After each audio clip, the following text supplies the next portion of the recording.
Charlotte Whitmore threw her engagement ring across the marble floor of Edward Caldwell's study the night she discovered he had forged her father's signature on 18 separate documents. She did not cry. She did not beg. She picked up the stack of papers she had spent 3 weeks secretly gathering, pressed them against her chest, and looked the most powerful man in Colorado straight in the eye. "You made a mistake," she said quietly. "You forgot that I know how to read." He laughed. He would not be laughing for long. If this story already has you feeling something, I want you to subscribe to this channel right now and follow along until the very end.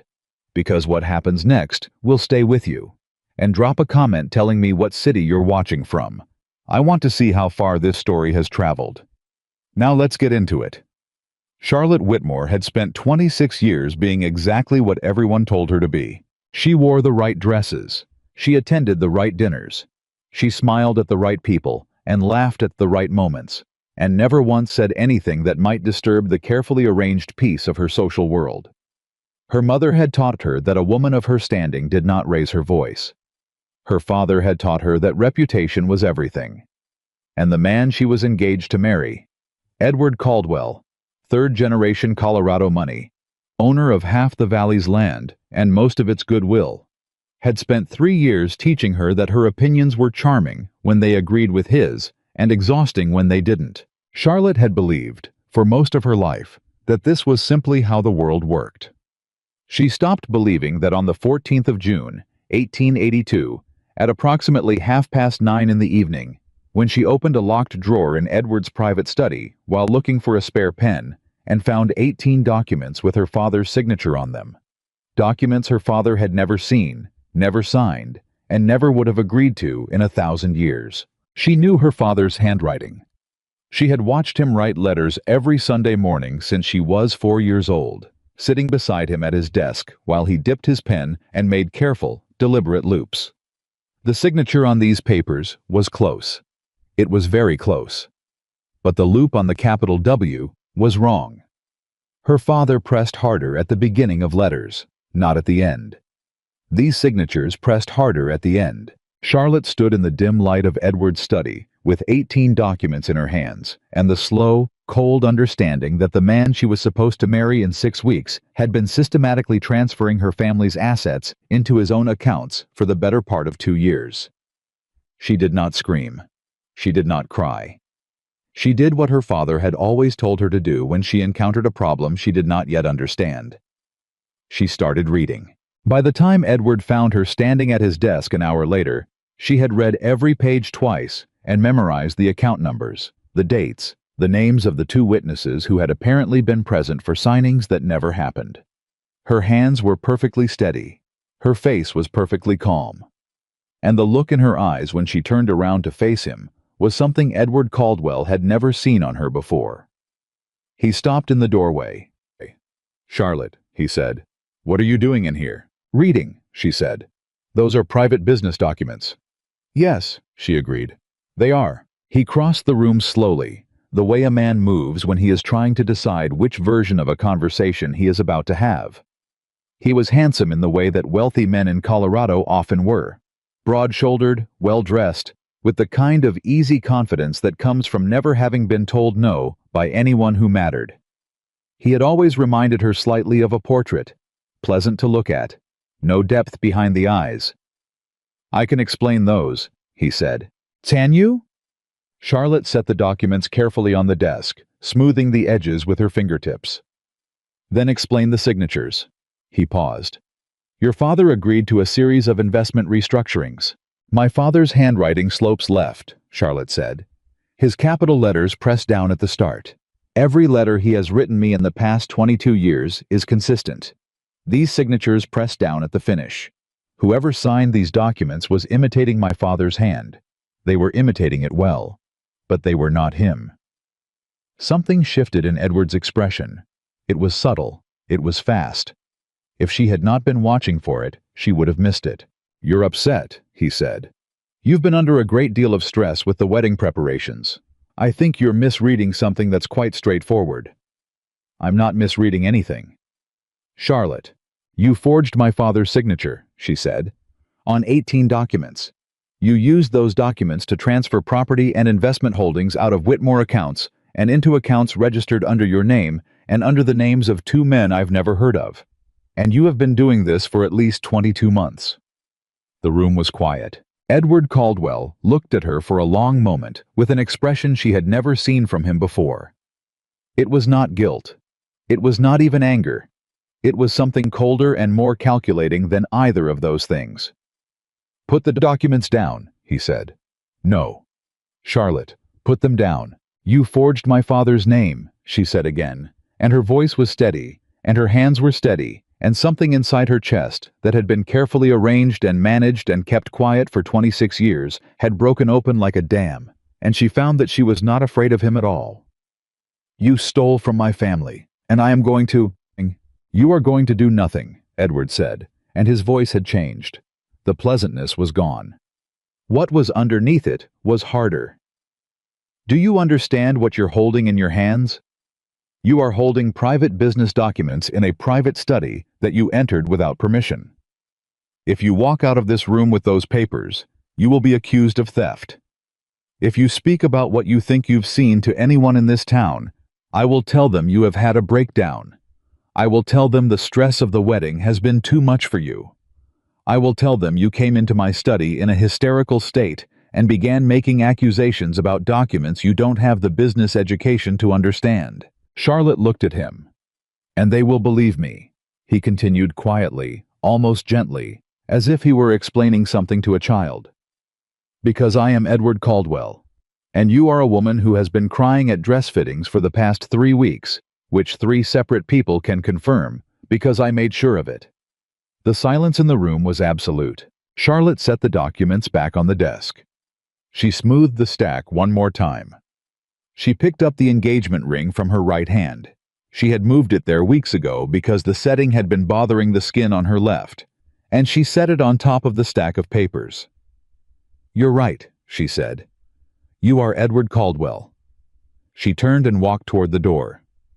"And I," she said without looking back, "am the woman who memorized every account number on every one of those documents." She walked out of the study, down the hallway, through the grand entrance of the Caldwell estate, and out into the Colorado night.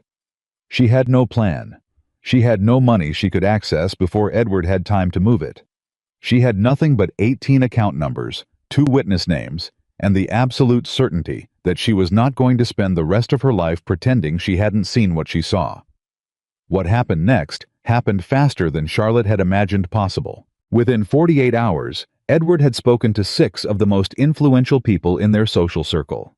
He had been strategic about it, not accusatory, not dramatic, just quietly, sympathetically concerned.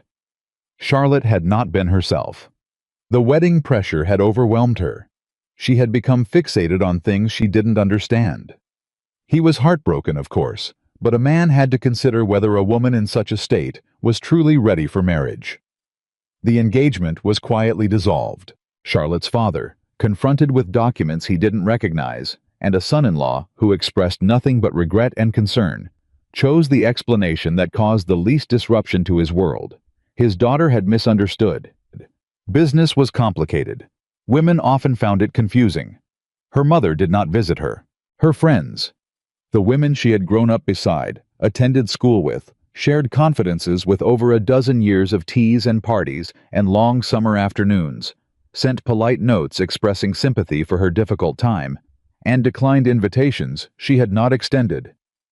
Within a week, Charlotte Whitmore had gone from being one of the most admired young women in the Colorado Valley to being the subject of careful, pitying whispers in every parlor she had ever sat in. She tried twice to speak to people she trusted. A family attorney who had known her father for 20 years listened to her for 40 minutes, nodded at appropriate intervals, and told her that without documentary evidence, there was nothing he could do, and that perhaps she might benefit from some time in the country. A woman she had considered a genuine friend, Margaret Aldis, whose children Charlotte had helped teach to read, listened for 10 minutes before taking her hand and saying, very gently, that Edward was a good man, and Charlotte should consider whether her feelings about the broken engagement might be coloring her perceptions. Charlotte thanked her. She walked out of Margaret's house. She did not knock on another door. Because here was the thing about being a woman in 1882 Colorado who had seen something she wasn't supposed to see. The world did not particularly care what she had seen. The world cared about who was telling the story.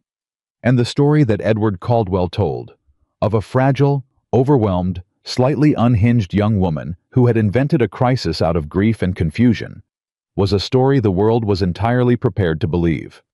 It required nothing of anyone. It asked no one to examine their own choices or question a man they trusted. It was the comfortable story, the one that left everything exactly as it was. Charlotte's story required people to be uncomfortable. It never stood a chance. She spent 3 weeks in her childhood bedroom with the curtains drawn, and she went through something during those 3 weeks that she would later describe to the only person who ever asked her about it, as the experience of watching her entire sense of reality quietly dismantled. She had believed in goodness. She had believed that truth, when presented clearly and calmly, would be recognized as truth. She had believed that people who loved you would choose to hear you, even when what you said was hard. She had been wrong on all 3 counts. On the 22nd day, Charlotte's father came to her room and sat in the chair beside her window and told her, with genuine kindness and genuine regret, that he had arranged for her to go stay with a distant cousin in Denver, where she might recover her equilibrium and perhaps, in time, find a more suitable match. The Caldwell situation was unfortunate, but her name was not entirely ruined. There were still options. Charlotte looked at her father, the man she had adored, the man whose handwriting she knew better than her own. She asked him one question. "Did you read them? The documents he showed you?" Her father was quiet for a moment. "He showed me the agreements," he said carefully. "They were complex, but—" "Did you read them?" she said. "All the way through?" Her father looked at his hands. "There were a great many of them," he said. And Edward explained. "No," Charlotte said, very quietly. He didn't explain. He reassured. "Those are different things."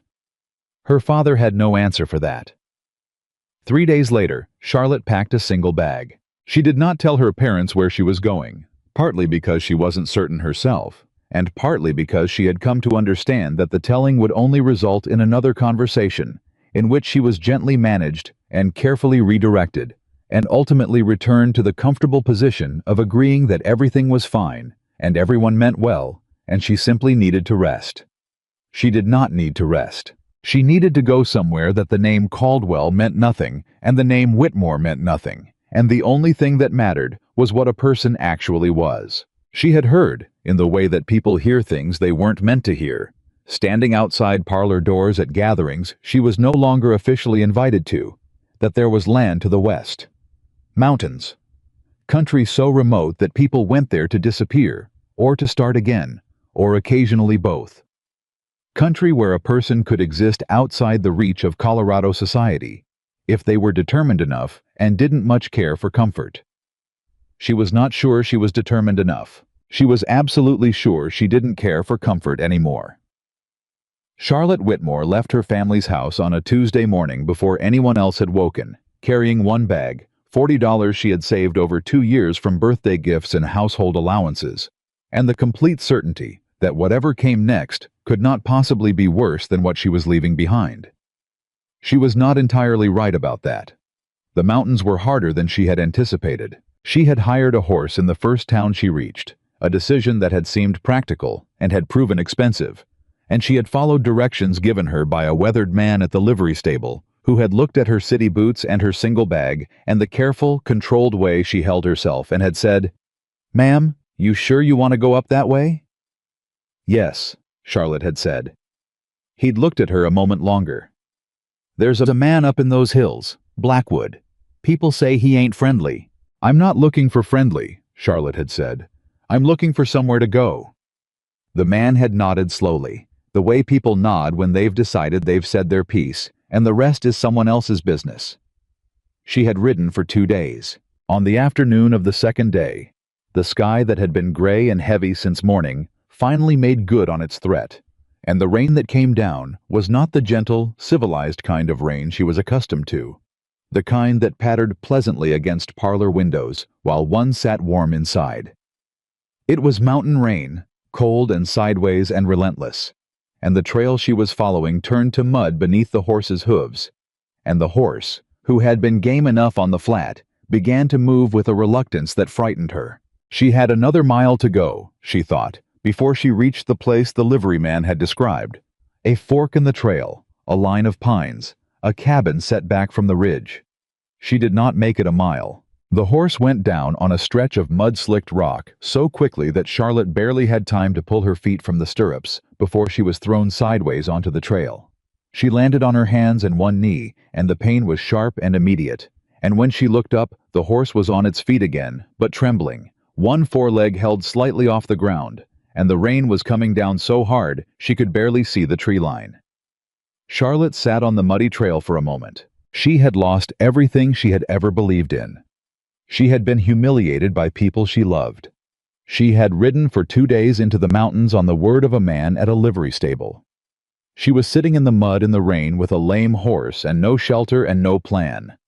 She started very quietly to laugh. It was not a happy sound, but it was real in a way that almost nothing else had been for the past month, and she sat in the mud and laughed until the laughter ran itself out, and then she got to her feet, took the horse's reins, and started walking. She had not gone 50 yards when she heard hoofbeats on the trail behind her. She turned. The man on the horse was large. Even in the rain and the dim light of the approaching evening, she could see that he was large, not in the soft way of wealthy men who ate well and sat often, but in the way of someone who had spent years doing physical work in difficult country. He was wearing a dark oilskin coat and a hat that had been battered by more than one storm, and he sat his horse the way men sit horses when riding is simply how they move through the world rather than something they do on occasion. He stopped about 10 feet from her. He looked at her. He looked at the horse. He looked at the trail behind her and the trail ahead of her and the angle of the rain and the light in the sky. He did not say anything for a moment. Then he said, "Your horse is lame." "Yes," Charlotte said. "You're about a quarter mile from the cabin." "I thought I had farther. Trail bends, makes it feel longer." He looked at her again. His eyes were dark, and his face was weathered, and there was something in his expression that she could not immediately name. Not unfriendly exactly, but careful. The way a person looks when they have learned to take their time before deciding what something is. "You're the woman from the valley." It was not a question. Charlotte straightened. Her knee hurt. Her hands were bleeding slightly where she'd caught herself on the rock. Her dress was soaked through and her hat was somewhere behind her on the trail, and she was standing in the rain on a mountain with a man who everyone she'd ever met had told her to fear. "Yes," she said. "I am." He looked at her for one more moment. Then he said, "Leave the horse. I'll come back for her. Get up behind me." "I don't need—" "Ma'am," he said, and his voice was not unkind. "It's going to be dark in 40 minutes, and the temperature's dropping. You can argue with me about it tomorrow if you want. Tonight, get on the horse." Charlotte Whitmore, who had spent 26 years being told what to do by people who did not have her best interests at heart, looked up at Nathaniel Blackwood, whom everyone in the valley below called dangerous and violent and unfit for civilized company, and saw a man who was waiting for her to make her own decision. She took his offered hand and got on the horse. Neither of them spoke for the rest of the ride to the cabin, but when they arrived and he helped her down and opened the door, and she stepped into the warmth of the fire he'd left burning. She stood for a moment in the doorway and felt something she had not felt in so long she had almost forgotten it existed. Safe. Not comfortable. Not reassured. Not managed. Safe. Nathaniel Blackwood moved past her to put more wood on the fire, and he did not look at her expectantly, or hover near her, or wait for her to perform gratitude. And she stood in the warmth of his cabin and understood, with the particular clarity that sometimes comes after a great deal of loss, that she had made a very long journey to get here, and she was not ready to leave yet. She did not know what came next, but she knew, for the first time in a very long time, that the person standing in this room was still herself, and that, she decided, was where she would start. She slept for 14 hours. Charlotte had not slept more than 3 or 4 hours at a stretch since the night she found the documents in Edward's study, and her body, apparently, had decided that it was done being polite about it. She woke up on a narrow cot near the fire with a rough wool blanket pulled up to her chin, her boots removed and set neatly beside the door, and absolutely no memory of lying down. For one disoriented moment, she did not know where she was. Then she heard the sound of an axe splitting wood outside, steady and rhythmic and unhurried, and everything came back. She sat up carefully. Her knee ached where she'd landed on the trail. Her palms were scraped raw.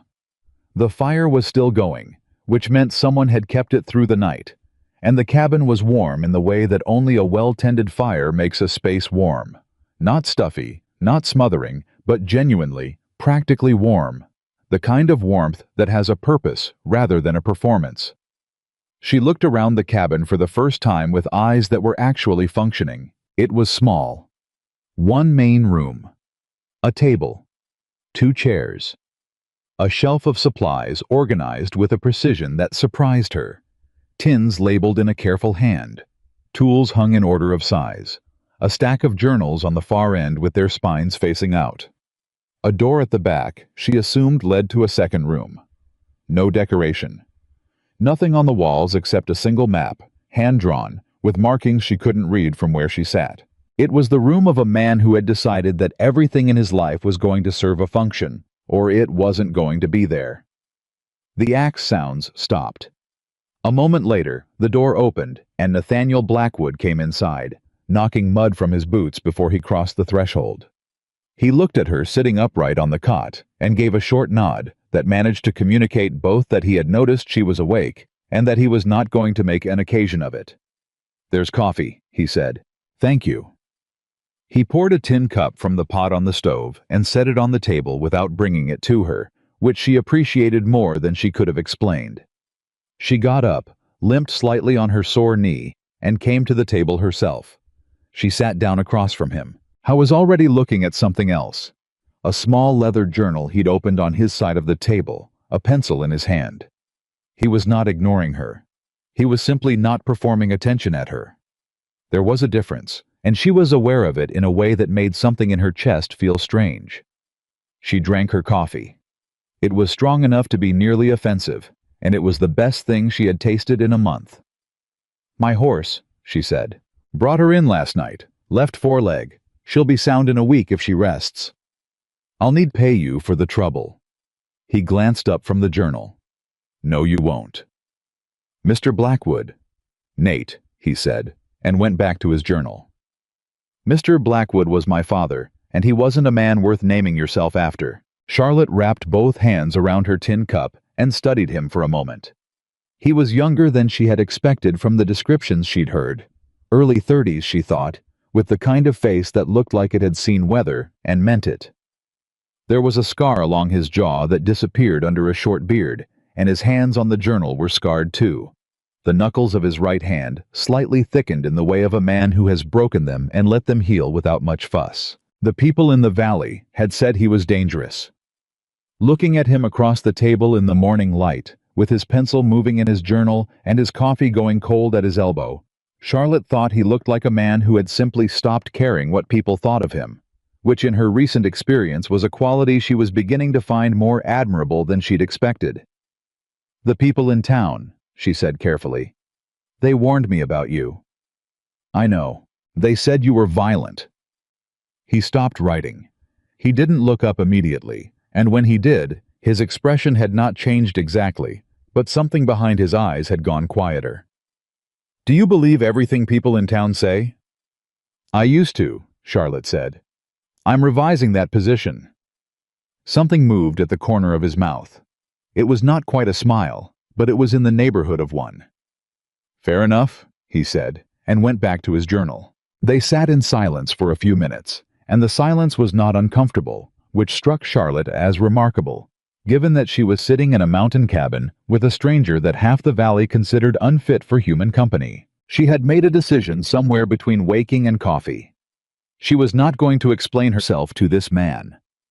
She was not going to offer him the story of what had happened to her in the valley below as a form of justification for her presence here, the way she had been doing for the past month, presenting her case to people who had already decided the verdict.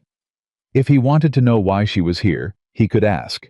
If he didn't ask, she wasn't going to volunteer it. He didn't ask. He finished whatever he was writing, closed the journal, finished his coffee cold without appearing to notice, and stood up. "I've got work to do," he said. "You're welcome to stay until your horse is sound. The supplies are there." He nodded toward the shelf. "Help yourself. I'll be back before dark." He picked up his coat and his hat. He was at the door before Charlotte said, "Why?" He turned. "Why are you letting me stay? You don't know me. You don't know what happened or who I am or whether I'm going to." She stopped. "People in town would tell you I'm untrustworthy." Nate Blackwood looked at her steadily. "People in town tell me I'm dangerous," he said. "I've found it's useful to form my own opinions." He walked out. Charlotte sat at the table for a long time after the door closed. Then she got up, found a cloth and a basin of water, cleaned the scrapes on her hands, drank a second cup of coffee, and began looking around the cabin for something useful she could do. She was not going to sit still.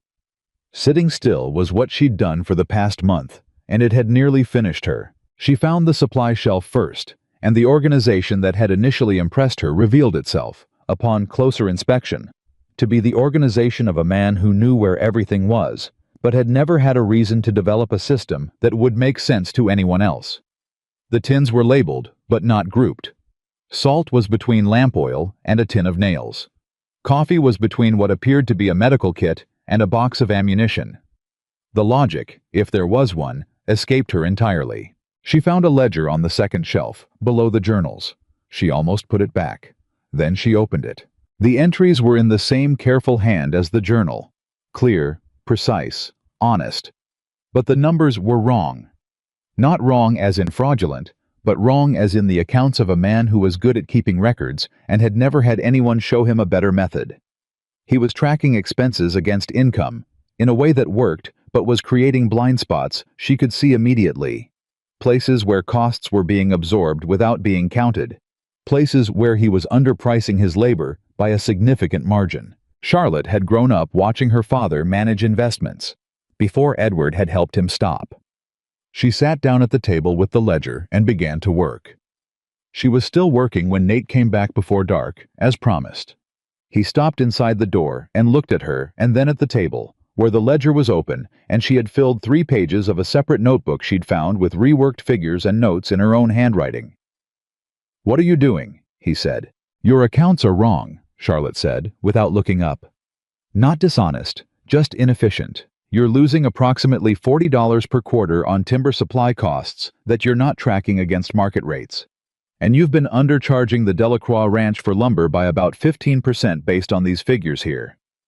She finally looked up. "I can fix it if you want. Or I can put it back exactly where I found it, and we'll say nothing more about it." Nate stood in the doorway of his own cabin and looked at her with an expression she couldn't read. "You know accounts?" he said.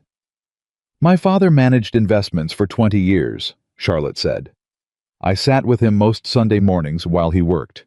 He didn't intend to teach me, but he didn't tell me to leave either, so I paid attention." Another pause. "Have you eaten?" he said. "No. I'll make something." He came the rest of the way into the cabin and hung his coat and hat. "You can tell me what you found." It was not an enthusiastic invitation, but it was an invitation, and Charlotte had learned the difference between a real one and a performed one, and this was real. She told him what she'd found. He asked 3 questions. Good questions. Specific, practical. The questions of a man who was not going to nod along to something he didn't understand just to be agreeable.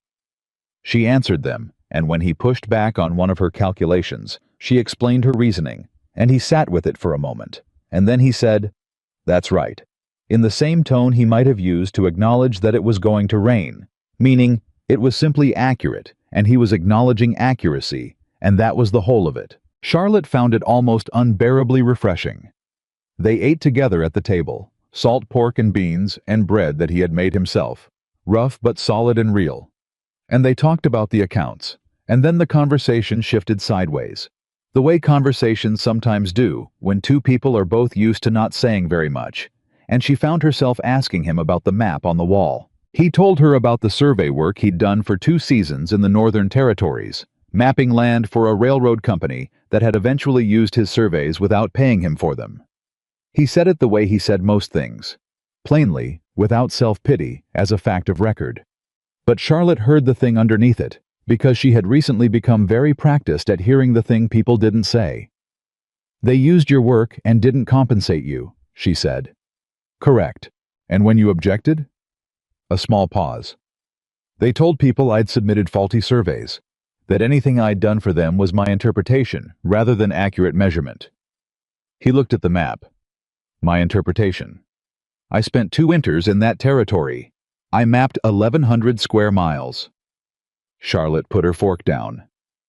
"They took your work," she said slowly, "and then they made you the problem." He looked back at her. Something in his eyes had shifted, the careful distance dropping just slightly. "Yes," he said. "That is what they did. And no one who might have helped was interested in going up against a railroad company," he said. "Easier to believe I'd made errors." Charlotte sat with that for a moment. "I found documents in my fiancé's study," she said. She had not planned to say it. She said it anyway. Nate put down his own fork and gave her his attention, the full, still kind of attention she was learning was simply how he listened. She told him. Not all of it, not yet, but the shape of it, the signatures, the account numbers, the careful, systematic way in which Edward Caldwell had built a story around her before she even had time to understand she was inside it.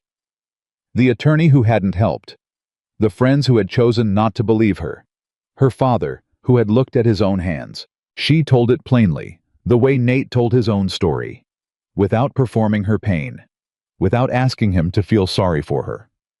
When she was done, the cabin was quiet. "He was thorough," Nate said.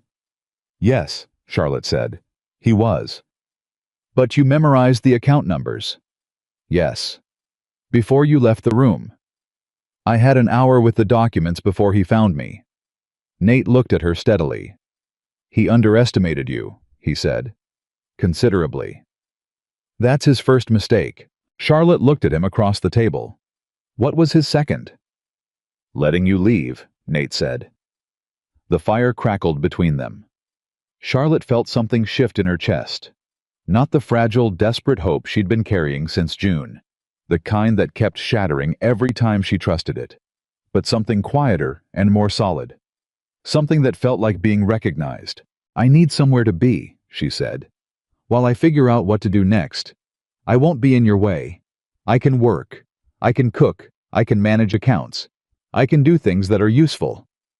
"I know you can," Nate said. "I already saw that." "Then? You can stay," he said. "As long as you need." He stood and began clearing the table, and the matter appeared for him to be settled. Charlotte helped clear the table. They worked in the same silence they'd found that morning, easy and uncrowded. 2 people who had both learned to be self-contained and were finding, with some surprise, that being in the same room did not require either of them to perform. She slept again that night, and better. The days that followed settled into a rhythm that surprised her with how quickly it felt natural. Nate was out of the cabin before dawn most mornings, and Charlotte, who had never in her life woken before 7, found herself rising with the light. She started coffee. She worked on the accounts. She organized the supply shelf in a way that made sense. Not her way, but a way that accounted for how he actually moved through the space, which she had observed carefully enough by the 3rd day to understand. When he came back in the late afternoon, she had a record of what she'd found or fixed or sorted, and she presented it without ceremony, and he listened without pretense. And then he either agreed or he told her why she was wrong. And once she was wrong and she said so, and he nodded once and moved on without extracting any satisfaction from it. This was, she was finding, the most unusual quality she had ever encountered in a man. On the 4th day, Nathaniel came in from the fields with a letter. He dropped it on the table. Charlotte looked at it. It was addressed in a hand she didn't recognize, but the return address was Denver, a law firm she had heard of, one that had done work for railroad interests and land development. "What is this?" she said. "It comes once a month," Nate said. He poured coffee and did not sit. They want the land. Who does? Goes through different names, he said. A development company. An investment concern. Different letter, same offer. He looked at the letter without expression. Lower every time. Charlotte picked up the letter. She read it carefully. The language was polite and entirely without warmth. The kind of writing that had been engineered specifically to sound reasonable, while meaning something that was not. They're dropping the offer by 30% from what you described last month, she said. I know. That means they're not worried about finding another buyer. She looked up. That means they think they don't need to negotiate. Nate's jaw tightened, the first real tension she had seen in his face. They've been talking to people. Some of the families lower down sold last fall. The pressure's been building. Pressure how? How was quiet for a beat?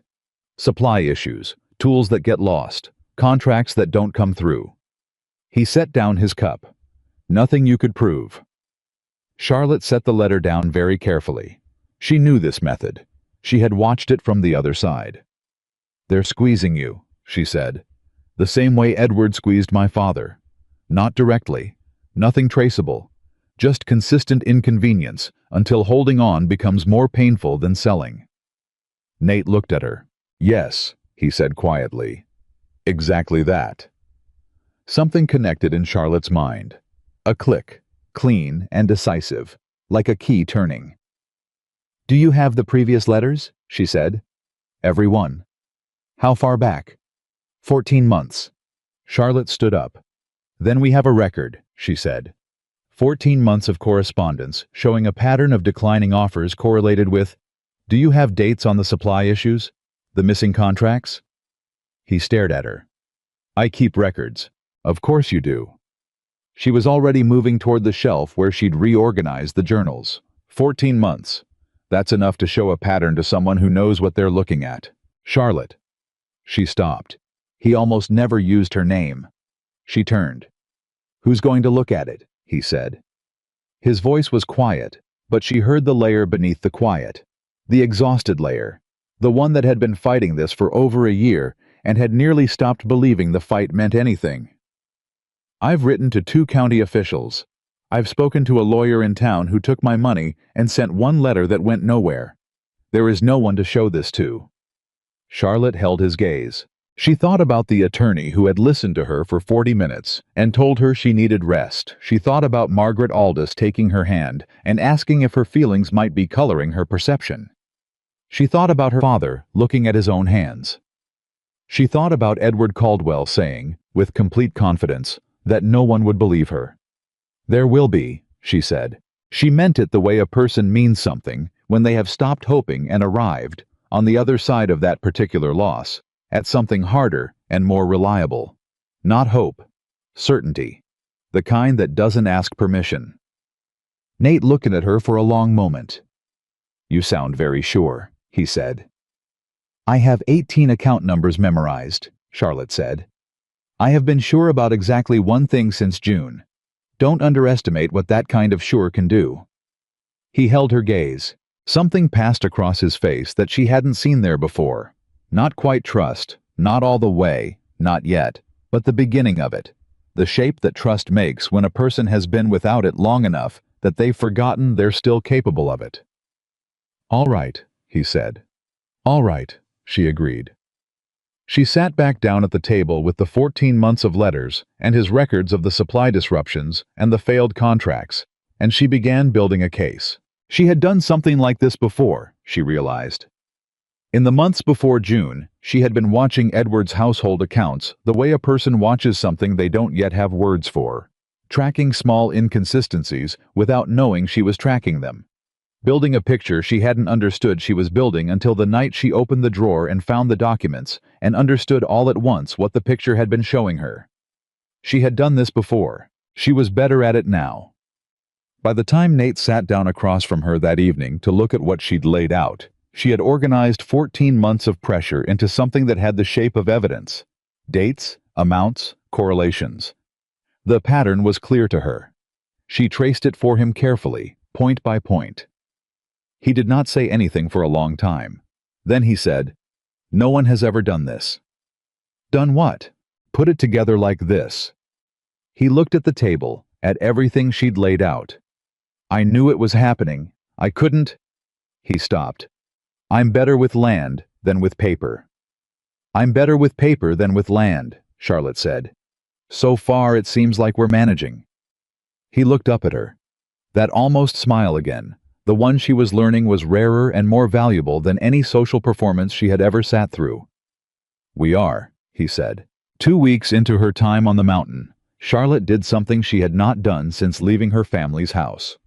She wrote a letter, not to her parents, not to anyone who might have been expected to receive correspondence from her. She wrote to a woman named Helen Marsh, who was the aunt of a girl Charlotte had tutored 3 years ago, and who was, according to everything Charlotte had ever heard about her, relentlessly stubborn, deeply principled, and in possession of a husband who was a circuit judge. Charlotte had met Helen Marsh exactly twice, but she had paid attention both times. She wrote 3 drafts before she sent it. She chose every word with care because she had learned that a woman making an accusation had to be precise, where a man making the same accusation could afford to be general. She presented facts. She attached copies of the most relevant documents from Nate's collection. She asked for nothing except that the letter be read. She did not tell Nate she'd sent it. She was not superstitious exactly, but she had learned that some things, said aloud before they had roots, withered before they could grow. She mailed it on a Wednesday, walking down the trail herself to leave it at the small post office in the nearest settlement, 3 miles from the cabin. She walked back in the early afternoon and found Nate repairing a section of fence at the edge of the property. "Letter?" he said, without looking up from the fence. She stopped. "How did you know? You walked 4 miles round trip for something." He straightened and looked at her. "You don't pace yourself on flat ground when you're just walking. You paced yourself today." Charlotte looked at him for a moment. "You're very observant," she said. "I've had to be." He went back to the fence. "Who did you write to?" She told him about Helen Marsh, about the circuit judge husband, about what she'd included and what she'd asked for, and what she'd been careful not to ask for, and why. Nate listened, hands still on the fence, not looking at her. When she was done, he was quiet for a bit. "That might be something," he said. "It might be nothing," Charlotte said honestly. "Yeah." He set the last post. "But you did it anyway." "Yes."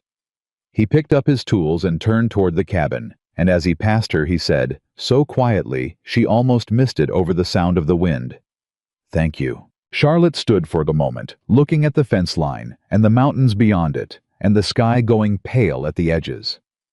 She had thanked people her whole life for things she should have been thanked for.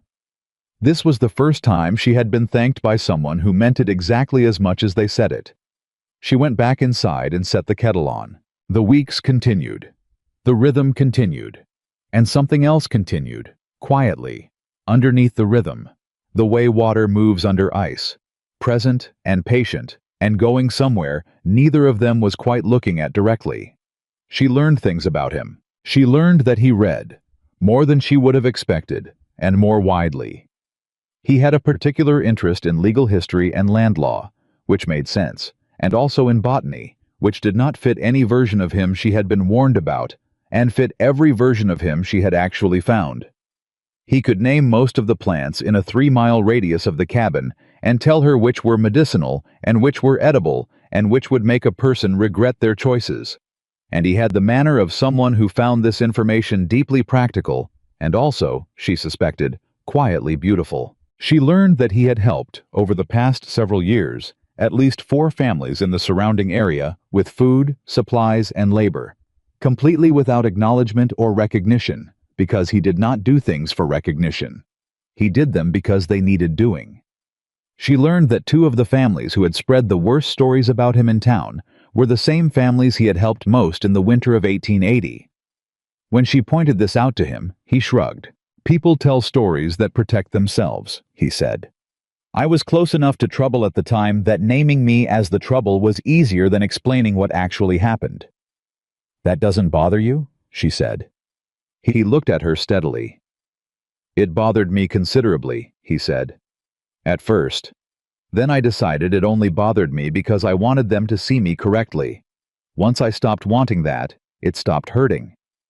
Charlotte thought about that for a long time. She thought about it while she was working, and while she was eating, and while she was lying on the cot at night, listening to the mountain wind.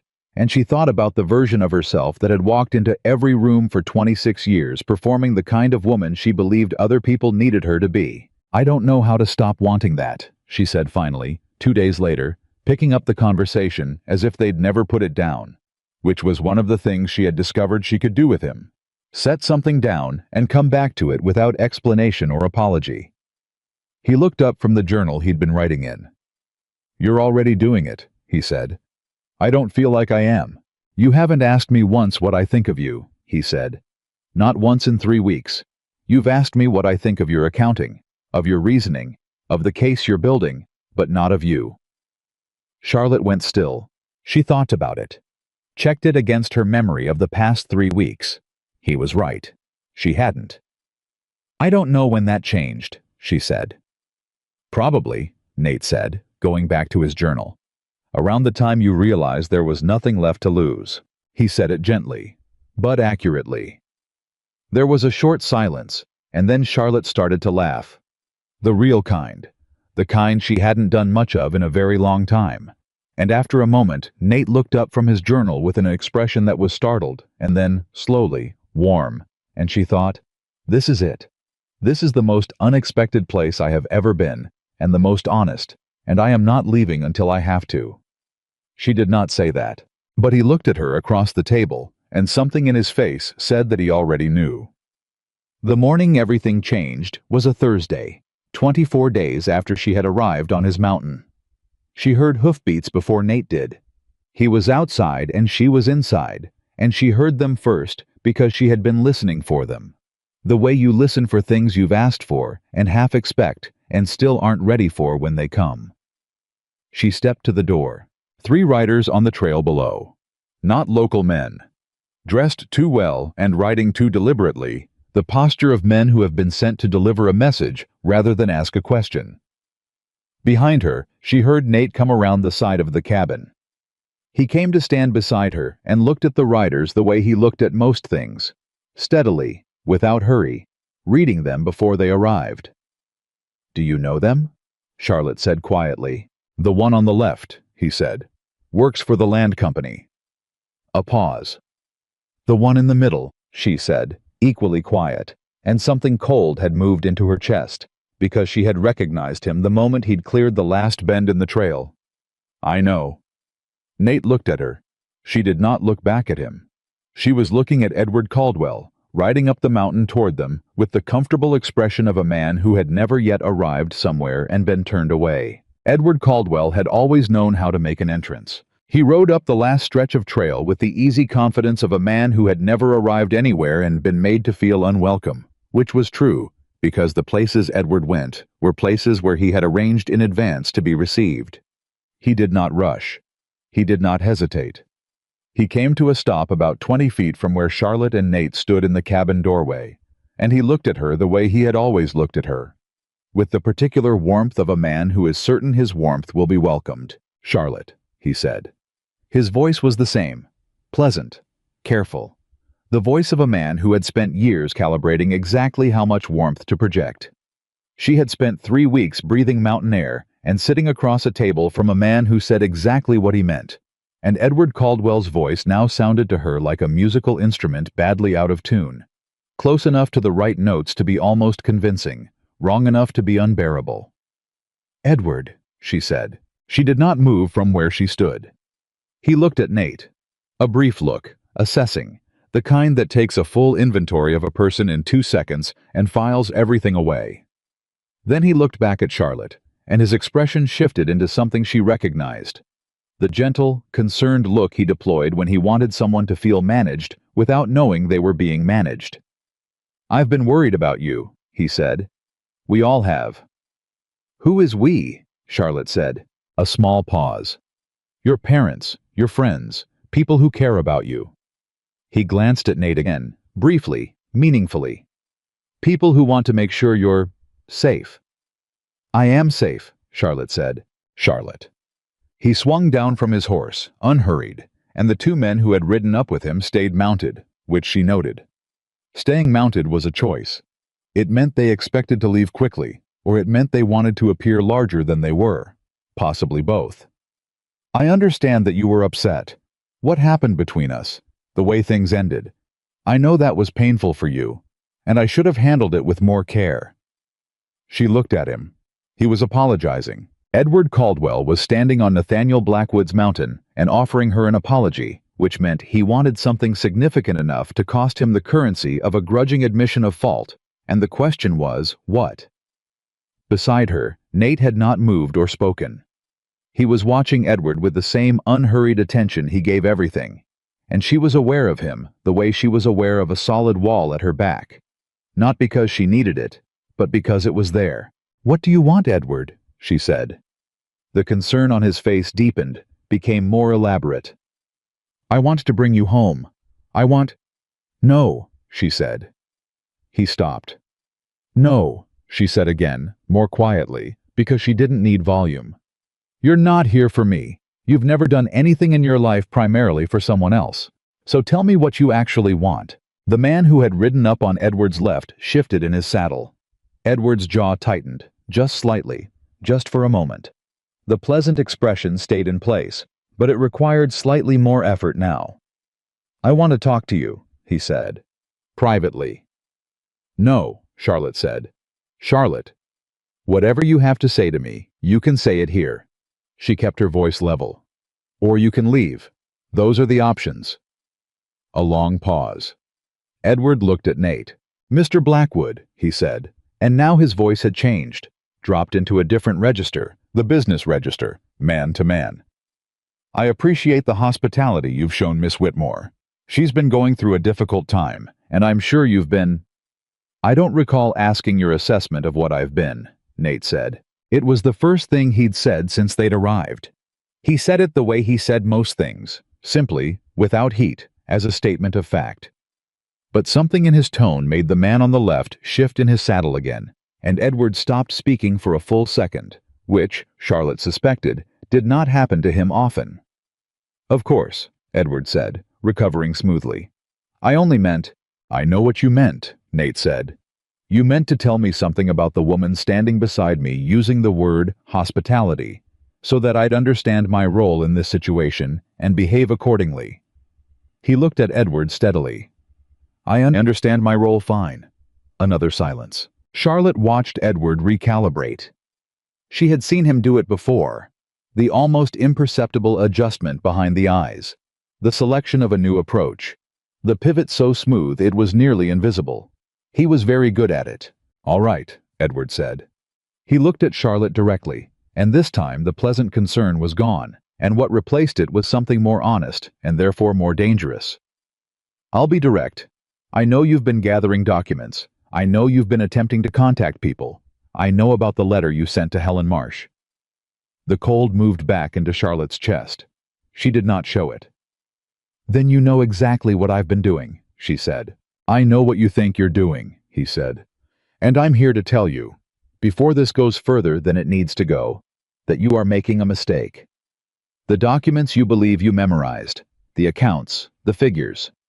Charlotte, you saw papers that were part of a complex, multi-party financial arrangement that you didn't have the context to understand. I'm not saying that to be unkind.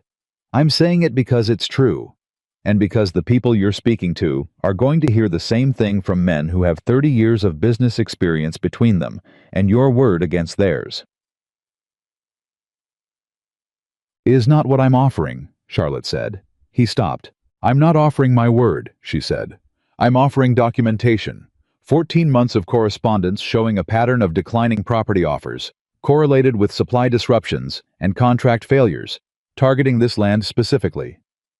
I'm offering copies of your letters to Blackwood's property, sent through 3 different intermediary companies, all of which trace back to accounts associated with your business interests." She kept her voice completely even. "I have been an accountant's daughter for 26 years, Edward. I know what a paper trail looks like." The silence that followed was the loudest she had ever heard. Edward stared at her. For the first time in 3 years together, in 3 years of dinners and gatherings and private conversations, she saw on his face an expression she had never seen there before. Uncertainty. Real, unmanaged, genuine uncertainty. It lasted only a moment. Then it was gone, and something colder moved in behind it. "You have no idea," he said quietly, "what you're starting." "Yes," Charlotte said, "I do. There are men involved in this who have more influence in this territory than you can imagine. If you push this, then I push it," she said. "You will be destroyed," Edward said, and his voice had dropped to something almost gentle, the way a surgeon's voice drops when he is explaining to a patient that the procedure will be painful. "Not because I want that, but because that is what happens to people who challenge interests larger than themselves. You saw what happened when you tried to speak in Denver. You saw how quickly the story changed. Do you think it will be different here?" Charlotte looked at him for a long moment. She thought about her father looking at his hands. She thought about Margaret Aldous and her gentle, pitying eyes. She thought about sitting in the mud on a mountain trail, in the rain, laughing, because there was nothing left to protect. "Yes," she said. "I think it will be different here." "Why?" he said. She let the pause sit for just a moment. "Because this time," she said, "I'm not alone." She did not look at Nate when she said it. She didn't need to. She felt him beside her the way you feel solid ground beneath your feet. Not dramatically, not with gratitude, just with the simple functional knowledge that it was there and it would hold. Edward's eyes moved to Nate. Something calculated moved through them. "Mr. Blackwood," he said, "I'm going to make you an offer. One time. A fair price for this land. Above market. Substantially above what my associates have previously communicated. You take the offer. You take the money. And everyone walks away from this cleanly." Nate looked at him. The silence stretched. "No," Nate said. "I want you to think carefully." "I thought carefully," Nate said. "No." "The alternative is that you leave my property," Nate said. "Now. While that's still the only thing I'm asking." The man on the left put his hand on his saddlebag. Not on a weapon, not quite, but near enough to one that the gesture meant something. Nate looked at the man with an expression that did not change at all. "I'd move that hand," he said, in the same quiet, even tone he used for everything. The man moved the hand. Edward looked between them. Something in his face had settled into a grimness that was, Charlotte thought, probably the most honest thing she had ever seen on him. The performance was gone now. This was the actual man. The one who had built a careful life on the labor and loss of other people, and had come, genuinely, to believe that was simply how things were done. "You're making a mistake," he said to her one final time. "I've heard that before," Charlotte said. "From you specifically." He mounted his horse.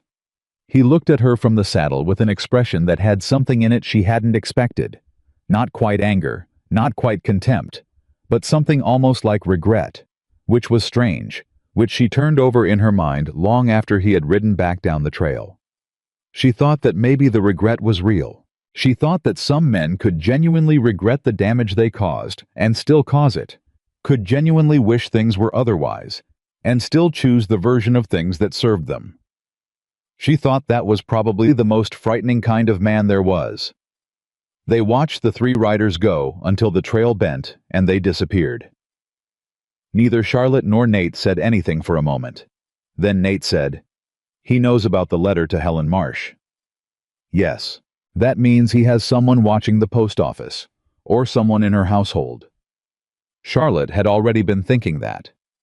Then Helen Marsh needs to be warned, before he can move to contain whatever she might have already set in motion. He turned toward the cabin. "You need to write another letter, tonight." "I know." She followed him inside, already thinking. "But that's not the only problem." He looked at her. "He said men with influence in this territory," she said. "That wasn't a bluff. Edward doesn't bluff. He informs. If he came up here himself, it means he's already tried the slower methods and they haven't worked, which means he's moving to something faster, something more direct." Nate sat down at the table. He was quiet for a moment, in the way that meant he was running through the same sequence she was. "How long?" he said. "Before he acts directly?" She thought about it. "He'll want to avoid anything that leaves him exposed. He'll want it to look like something else." She sat across from him. "A week, maybe less." Nate looked at her. "What do you need?" he said. The question was so simple and so completely unlike every other question she had been asked in the past 4 months, all of which had been variations of "What are you going to do?" and "Do you understand what you're risking?" and "Have you considered the consequences?" that it stopped her for a second. "More copies," she said. "Of everything, sent to more than one place. I can ride to 3 different towns. I need you to do it tomorrow. Then I'll do it tomorrow." He pulled the ledger toward him. "Write me a list. Everything you want copied. Every person you want copies sent to. I'll have them ready before I leave." Charlotte looked at him across the table. She thought of all the things she might say. She said, "All right." She wrote through the night. She had always been a methodical person, her father's daughter in that respect if no other. But there was something different in the way she worked now. Something that had been stripped of the hesitation that used to accompany everything she did. She had hesitated in Edward's study. She had hesitated outside parlor doors. She had hesitated in the attorney's office and in Margaret Aldis's parlor, and at a dozen other points where hesitation had cost her time and given Edward room to move. She did not hesitate now. By the time the fire had burned low and the light outside the window had shifted from black to the particular deep blue that comes just before dawn, she had a list of 11 people, a packet of documents copied in her clearest hand, and a letter to Helen Marsh that said, simply and specifically, that there was reason to believe her household or correspondence might have been compromised, and that Charlotte would be in contact through an alternate route she would arrange. She also wrote a letter to her father. This one took longer.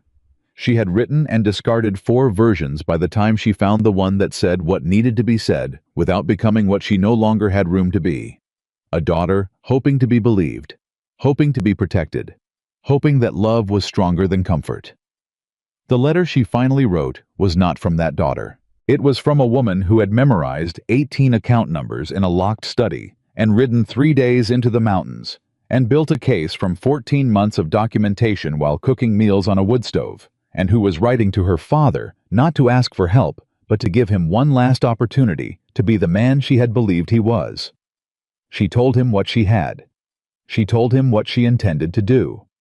She told him that the choice of what to do with that information was entirely his. She did not tell him she hoped he would do the right thing.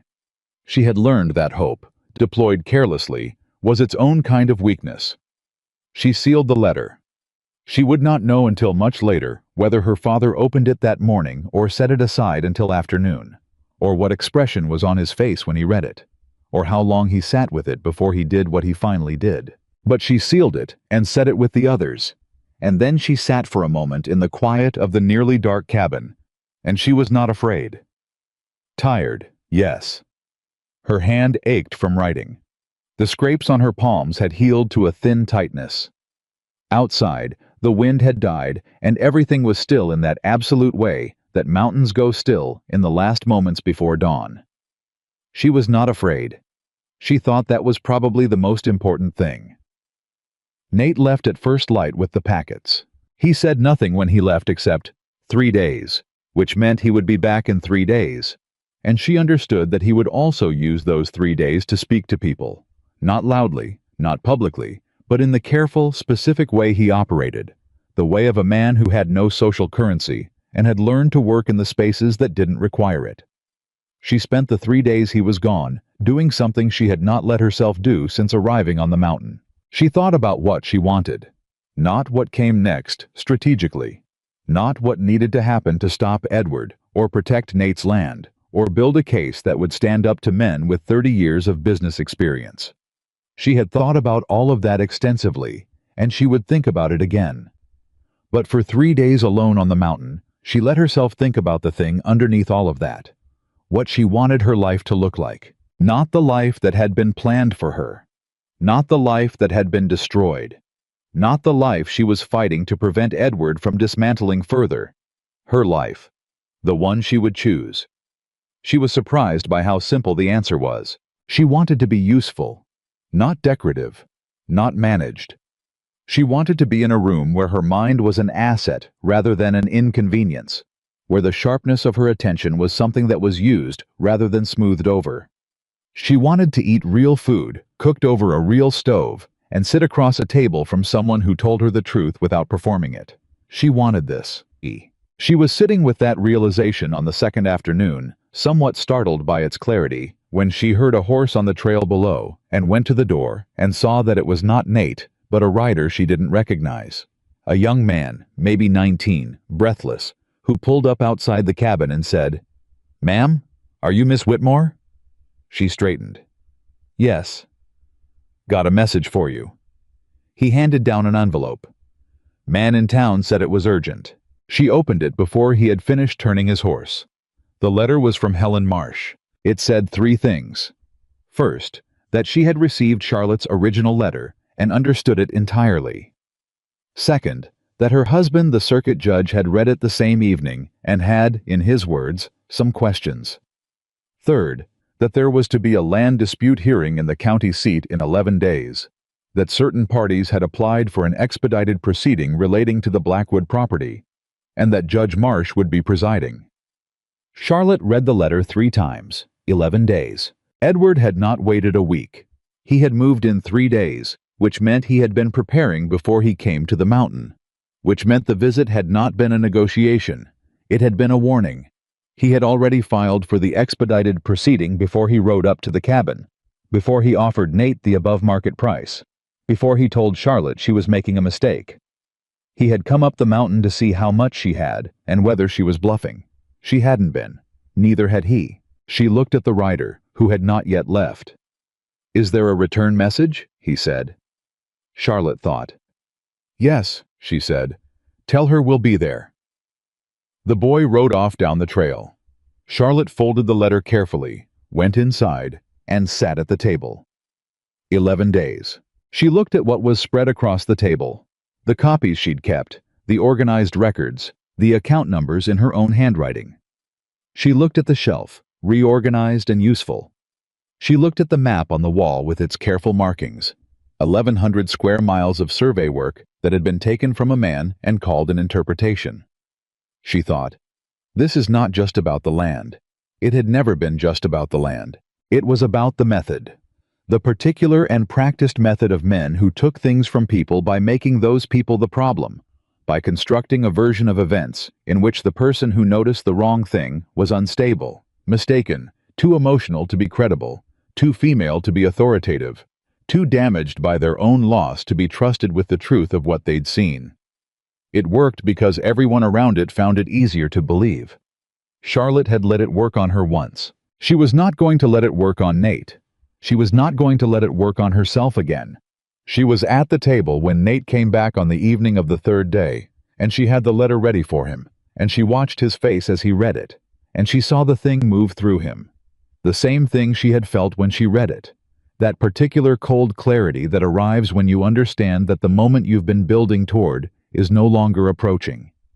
It is here. He set the letter down. 11 days, he said. He was already moving before he came up here, Charlotte said.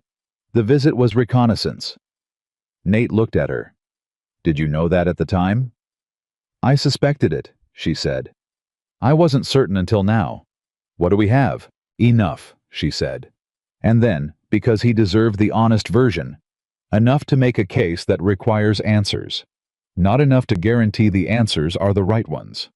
The judge is Helen Marsh's husband, which is a factor in our favor.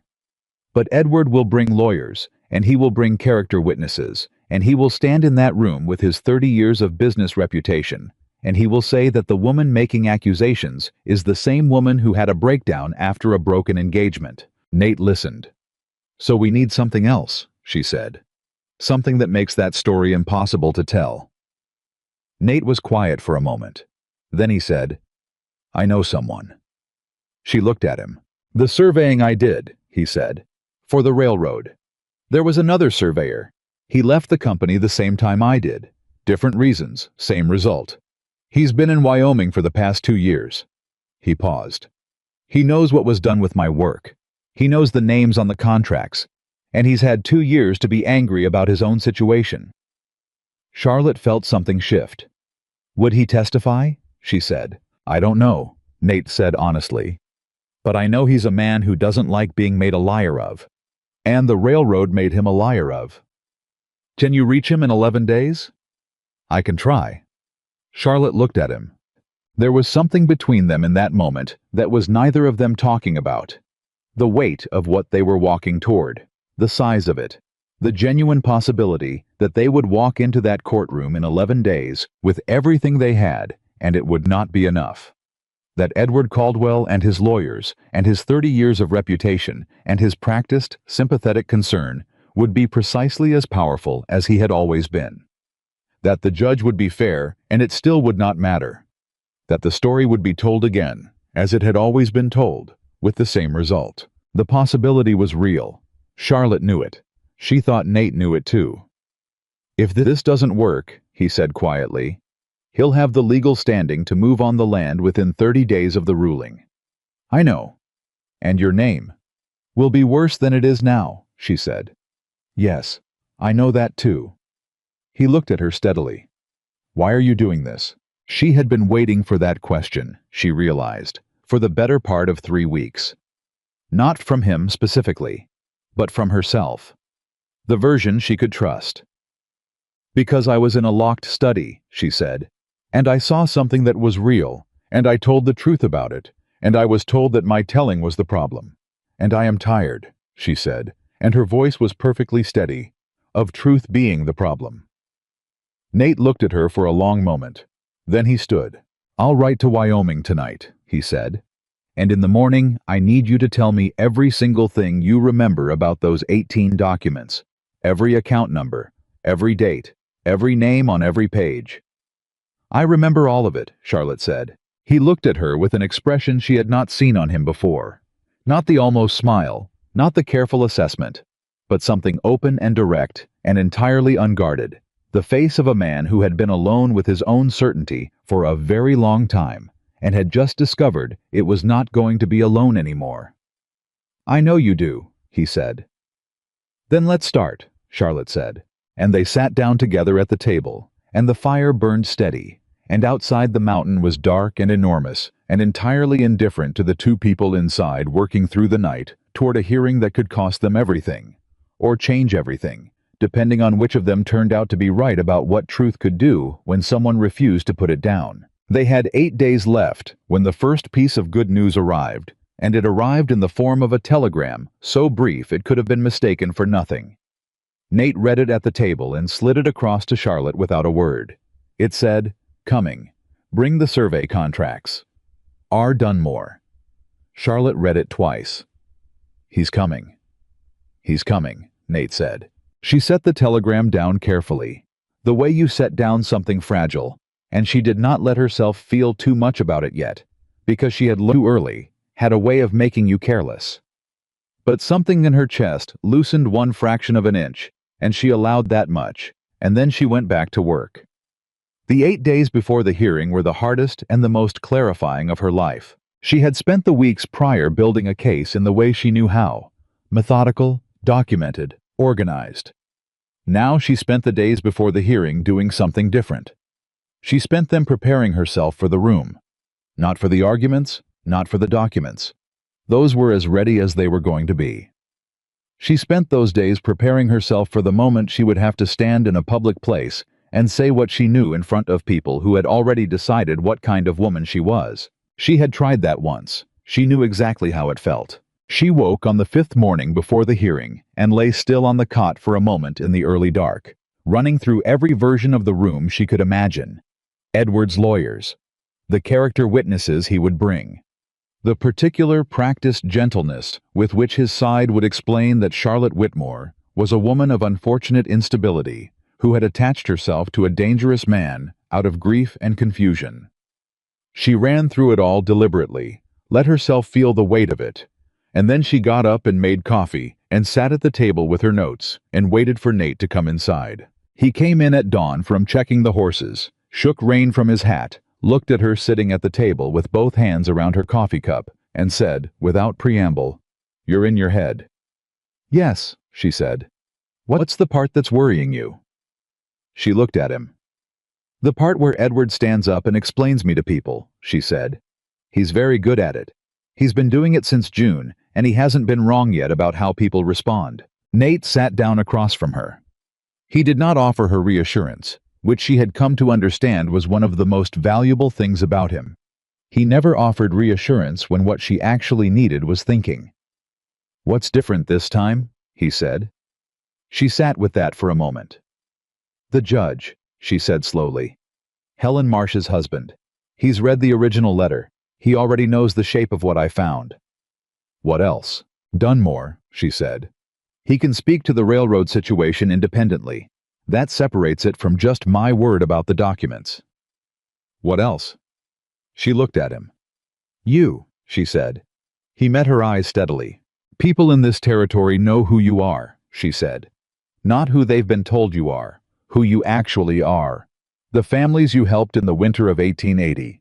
The surveying work. 4 families lower on the mountain who are still on their land because of what you did." She paused.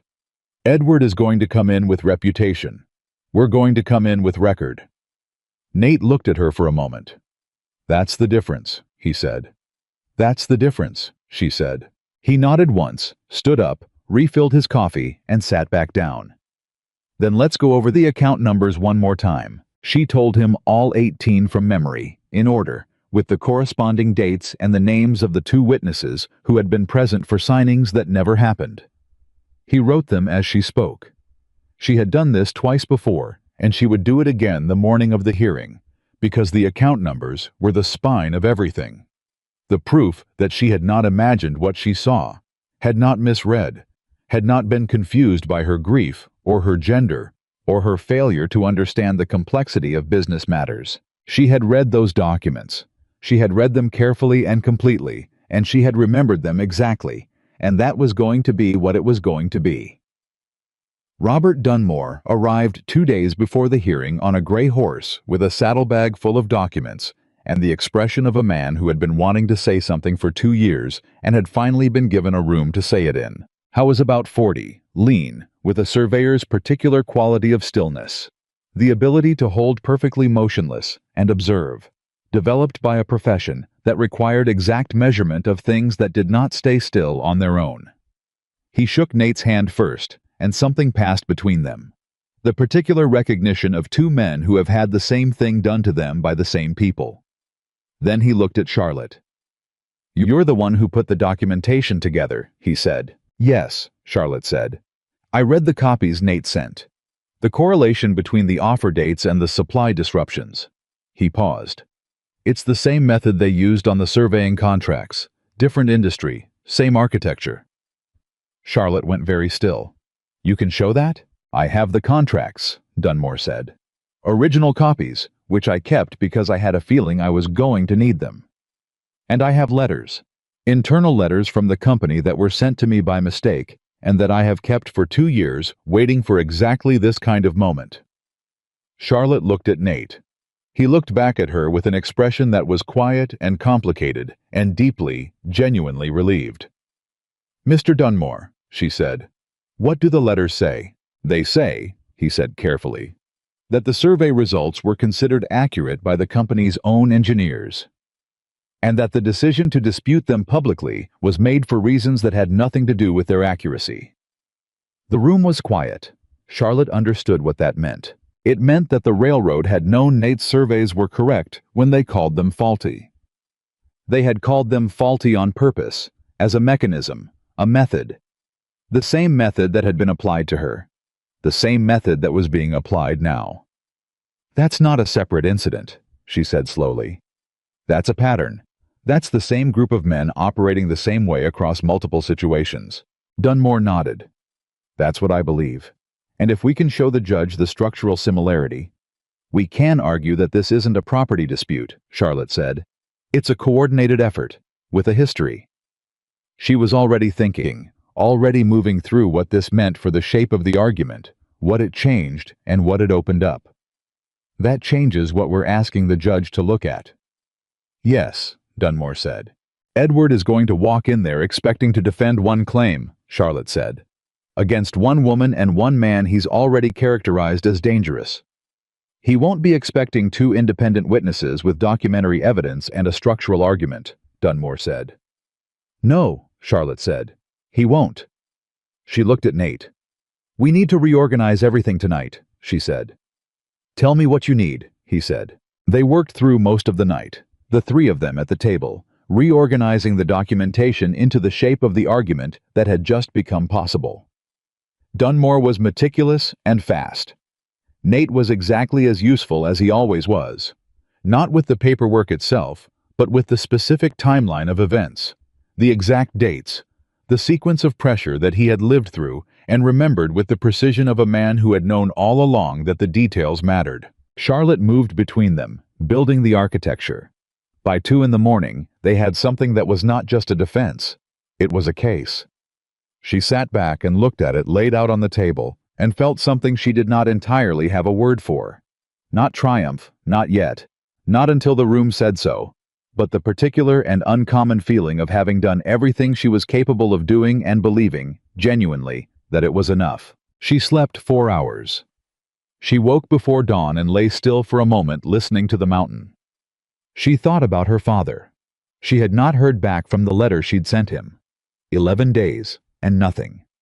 She had not let herself dwell on it while there was work to do, but in the dark before dawn it was there, the absence of his voice, the image of him sitting at his Sunday desk and choosing, for the second time, the explanation that required the least of him. She got up and started coffee. Nate found her there when he came in and poured his own cup and sat across from her. And in the particular comfortable silence they had built between them, he seemed to know that she was somewhere difficult, because he did not speak, but he also did not leave. And she found that the presence of someone who was not going to perform comfort at her was, itself, a kind of comfort she had not known she needed. My father never wrote back, she said. Nate held his cup, said nothing. I told myself I'd made peace with that, she said. I'm less at peace with it than I told myself. That's allowed, Nate said. She looked at him.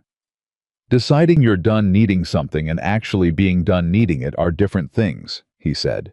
Takes longer to catch up. She thought about that. Does it ever catch up? She said. He looked at his coffee.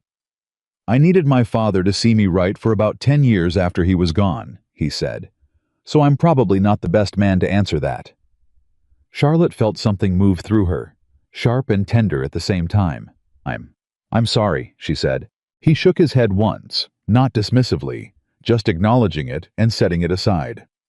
The point is, he said, that walking into that room today without his letter doesn't mean you're walking in without what you need. You've got what you need. She looked at him steadily. How are you so certain? Because I watched you build it, he said simply. She held that for a moment. Then she said, we should get ready. Yeah, he said. We should. The county seat was 3 hours south, and they rode down the mountain in the early morning with Dunmore, and Charlotte was quiet most of the way, running through the documents in her mind, the sequence of the argument, the account numbers in the order she would present them. She was aware of Nate riding beside her and of Dunmore on her other side, and she was aware that she was riding toward the hardest room she had ever walked into, and she was not afraid. Nervous, absolutely nervous, but not afraid. There was a distinction she had learned in the past month, and it mattered. Fear said, turn back. Nervousness said, this matters enough to feel. She was glad to feel it. It meant she understood the stakes correctly. The courthouse was a square building on the main street of the county seat, and there were more people outside it than Charlotte had expected.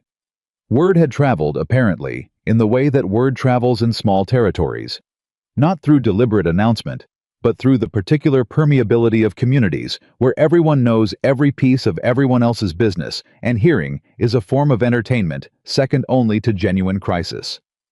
She saw Edward the moment they arrived. Howe was standing outside the courthouse with 2 men she recognized as lawyers from Denver, and 3 men she recognized as longtime businessmen of the Valley. His character witnesses, assembled and ready. He was dressed immaculately, which was a strategy as much as a habit. He looked at Charlotte as she dismounted. He looked at Dunmore. Something moved across his face. Not fear, not yet, but a recalculation. His eyes went to door and stayed there for 2 seconds, which was 2 seconds longer than a man with nothing to worry about would spend looking at a stranger. He knew the name. Charlotte was certain of it. He knew the name, and he was working out what it meant that the name was here. She did not look away from him. He looked back at her. And then he turned and went inside. Charlotte followed with Nate on her left and Dunmore on her right, and she walked through the door of that courthouse carrying 18 account numbers and 14 months of documentation and a 2-year-old set of internal railroad letters and the testimony of a man who had been waiting exactly as long as she had to say what he knew in a room that was required to listen. Judge Marsh was a compact, deliberate man of about 60 who looked like he had spent his entire career being the least dramatic person in every room he entered, which Charlotte immediately understood was a significant asset in a judge. He had the face of someone who had heard many versions of many stories and had developed, over time, an excellent internal instrument for measuring the difference between a story and a fact. He called the hearing to order. Edward's lawyer went first. How was good? Charlotte had expected him to be good, and he was. He presented Edward's application for an expedited land transfer proceeding with the smooth, unhurried confidence of a man who had done this many times, in many rooms, and had very rarely lost. He characterized the Blackwood property situation as a straightforward matter of a fair offer being unreasonably refused and escalated by parties with personal grievances and limited legal standing. He characterized Charlotte, without ever saying her name with anything but courtesy, as a woman whose recent personal difficulties had led her to become involved in a legal matter she did not understand. He characterized Nate as a man with a documented history of conflict with multiple business entities in the territory. How was very good. Charlotte sat and listened to all of it, and kept her hands still on the table, and her face composed. And beside her, Nate sat in the same quality of stillness he brought to everything, and she thought, "We have one chance to change the shape of this room, and it has to be the moment we stand up." Judge Marsh looked at her side of the table. "Miss Whitmore, I understand you have prepared a response." Charlotte stood. She had decided, somewhere in the 8 days of preparation, that she was not going to perform anything in this room. She was not going to modulate her voice to be less threatening or more sympathetic, or carefully calibrated to what the room expected from a woman making an accusation. She was going to present facts, in order, clearly, and she was going to trust that the facts were what they were, regardless of who was delivering them. "Your Honor," she said, "I'd like to begin with the account numbers." She read all 18. Into the complete silence of the room, she read them in order, with their corresponding dates and the names of the 2 witnesses who had been present for signings that never occurred. She read them from memory, without notes, because she had committed them to memory in a locked study on the 14th of June, 1882, and she had not forgotten a single digit. When she finished, the room was very quiet. Judge Marsh was looking at her with the particular attention of a man recalibrating something. Edward's lawyer was on his feet. "Your Honor, the witness is reciting numbers from memory with no documentary." "I have the documents," Charlotte said. She set the first packet on the table. "Copies of the original agreements, produced from Mr. Caldwell's own files, which I had sufficient time to read and record before leaving his property. I would like to submit these as evidence." She submitted the packets, one to the judge, one on record. The room absorbed this. She moved to the land case.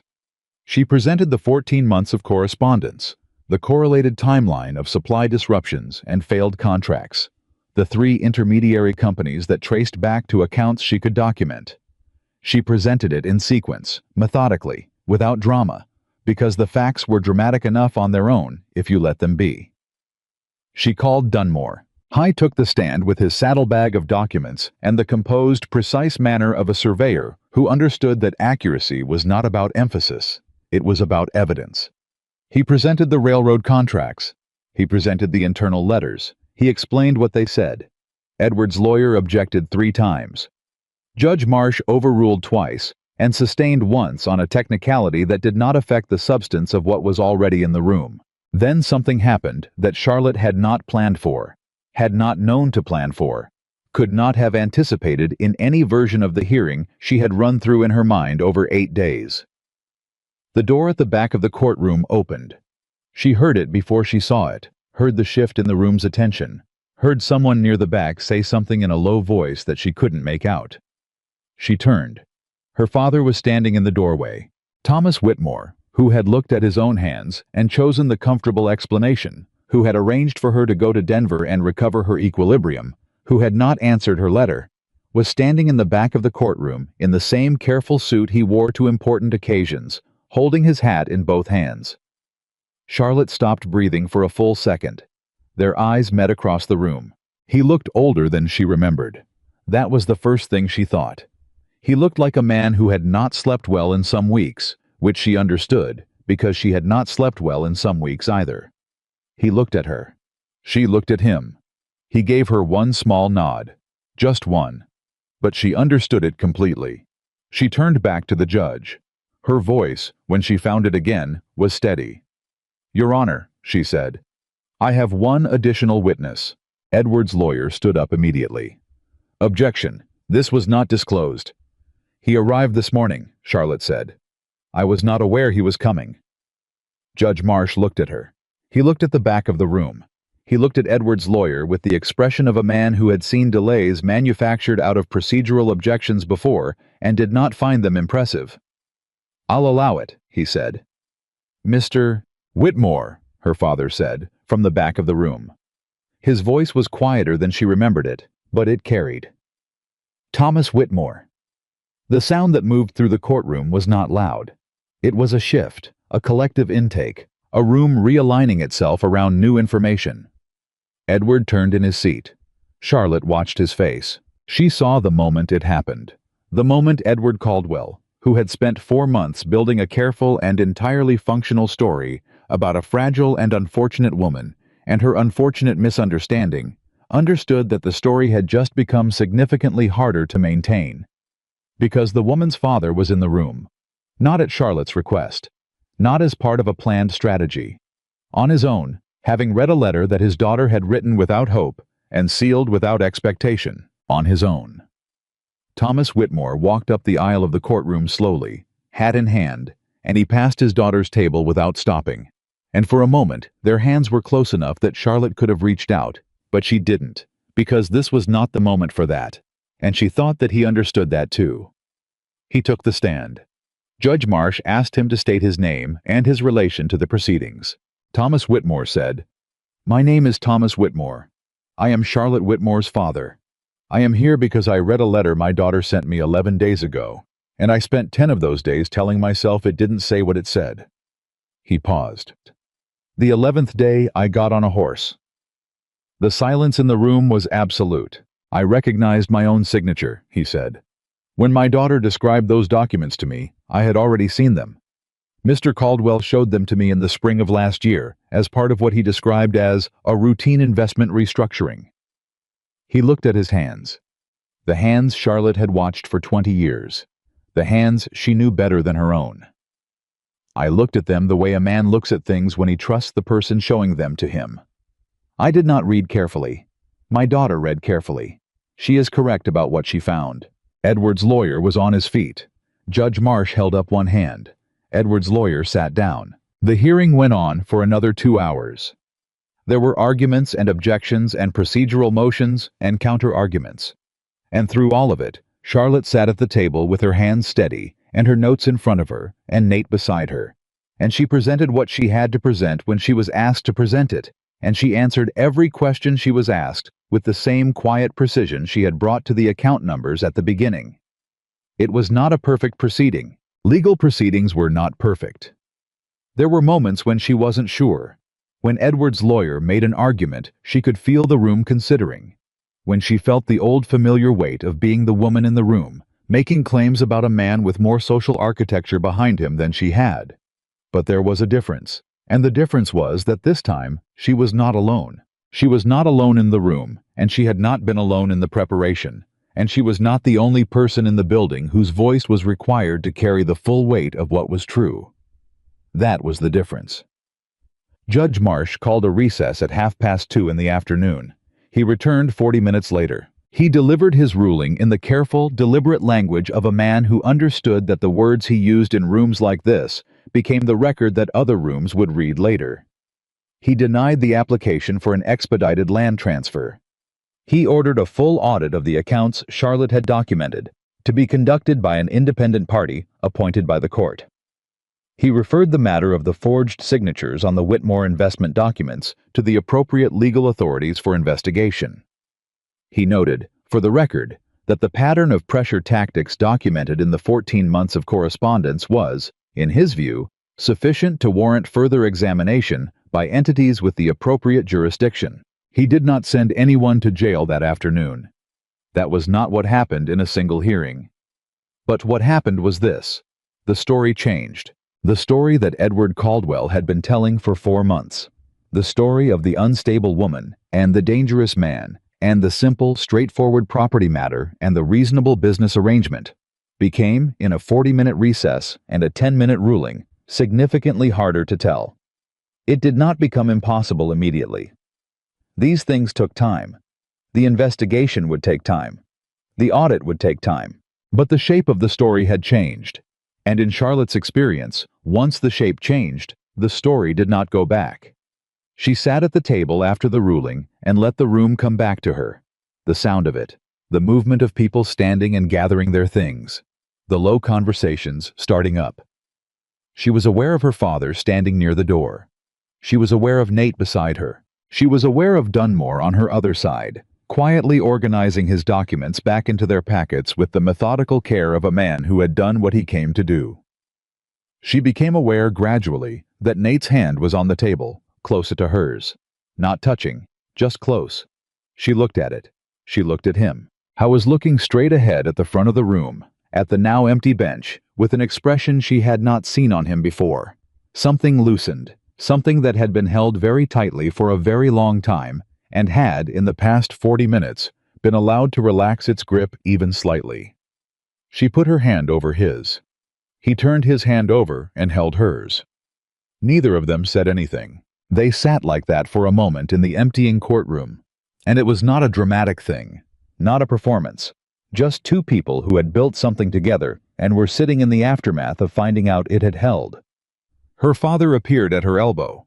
She looked up at him. He looked worse close up than he had from across the room, tired and older and carrying something heavy that she recognized as guilt, which was not the same as regret, and she was glad she had learned the difference, because it meant she could see him clearly. "Charlotte," he said. She looked at him. "I'm sorry," he said. The words were simple, and she could see that he meant them, and she could also see, simultaneously, that they were insufficient, that sorry did not return the months she had spent believing herself entirely alone in the world, that sorry did not undo the attorney who had listened for 40 minutes, or Margaret Aldous and her gentle, pitying eyes. She held all of that. She also held the fact that he was here, that he had read a letter sent without hope and gotten on a horse. "I know," she said. He looked at Nate, who had stood when Thomas Whitmore approached, because that was who Nate was, a man who extended basic courtesy regardless of whether the recipient had earned it. Thomas Whitmore looked at his daughter's hand, still held in the large scarred hand of a mountain man. Everyone in the valley had called dangerous, and he looked at his daughter's face, and he saw something there that Charlotte did not try to hide and did not try to explain. "This is Nathaniel Blackwood," Charlotte said. Nate nodded once. Thomas Whitmore looked at him for a moment. Then he extended his hand. "Mr. Blackwood," he said. Nate shook it. "She built the case," Nate said simply. "All of it. I carried the packets." Thomas Whitmore looked at his daughter. "That," he said quietly, "I can believe." Something moved in Charlotte's chest that she did not entirely have a name for. Complicated and old and new at the same time. The particular texture of a thing that has been broken and is not repaired but is beginning, slowly, to become something different from broken. Not fixed.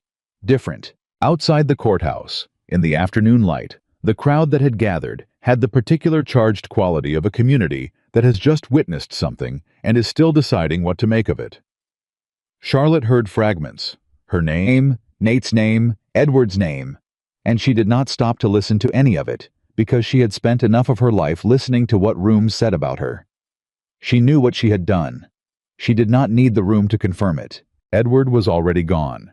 She had not seen him leave, but his horse was not where it had been, and his lawyers were speaking in low, rapid tones near the side of the building, with the expressions of men reorganizing their professional understanding of a situation. She watched them for a moment. She thought about Edward riding down that road with whatever version of today he was going to construct for himself. The unfairness of it, the overreach, the woman who had never understood the complexity of business and had managed, through stubbornness and a sympathetic judge and a run of unfortunate coincidences, to create a problem where none should have existed. She thought he would believe that version. She thought that was the saddest thing about him. Nate came to stand beside her. "Ready?" he said.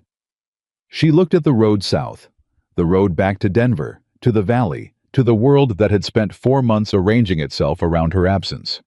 She looked at the road north, back toward the mountain. "Yes," she said. She meant the road north. He knew she meant the road north. They rode back up the mountain in the late afternoon, Dunmore splitting off at the settlement to begin his own journey back to Wyoming, with a handshake and the particular look of a man who has done something that mattered and is satisfied with that. Charlotte and Nate rode in silence the way they had ridden so many other silences. Not empty, but full of things that did not require immediate words. It was Nate who finally spoke. Halfway up the trail, in the long gold light of early evening. "It's going to take time," he said. "The audit, the investigation, none of this is finished today." "I know," Charlotte said. "He still has resources. He'll fight the investigation." "I know. It could be another year before anything final." "Nate," she said. He stopped. She looked at him beside her on the trail, weathered and scarred and more real than anyone she had ever known. "I know," she said again, more quietly. "I know all of that, and I am still here." He held her gaze. "I know you are," he said. The cabin appeared ahead through the trees as the last light faded from the sky, warm and solid, and exactly as it had been when she'd left it this morning, which was still, she thought, one of the most trustworthy things she had ever known. Steady. Exactly what it appeared to be. She dismounted at the fence, and Nate took both horses around to the shelter, and she went inside and lit the lamp and put the kettle on, and when he came in a few minutes later, he found her at the table with her notes stacked neatly, and her hands wrapped around a cup, and the lamp throwing warm light across everything.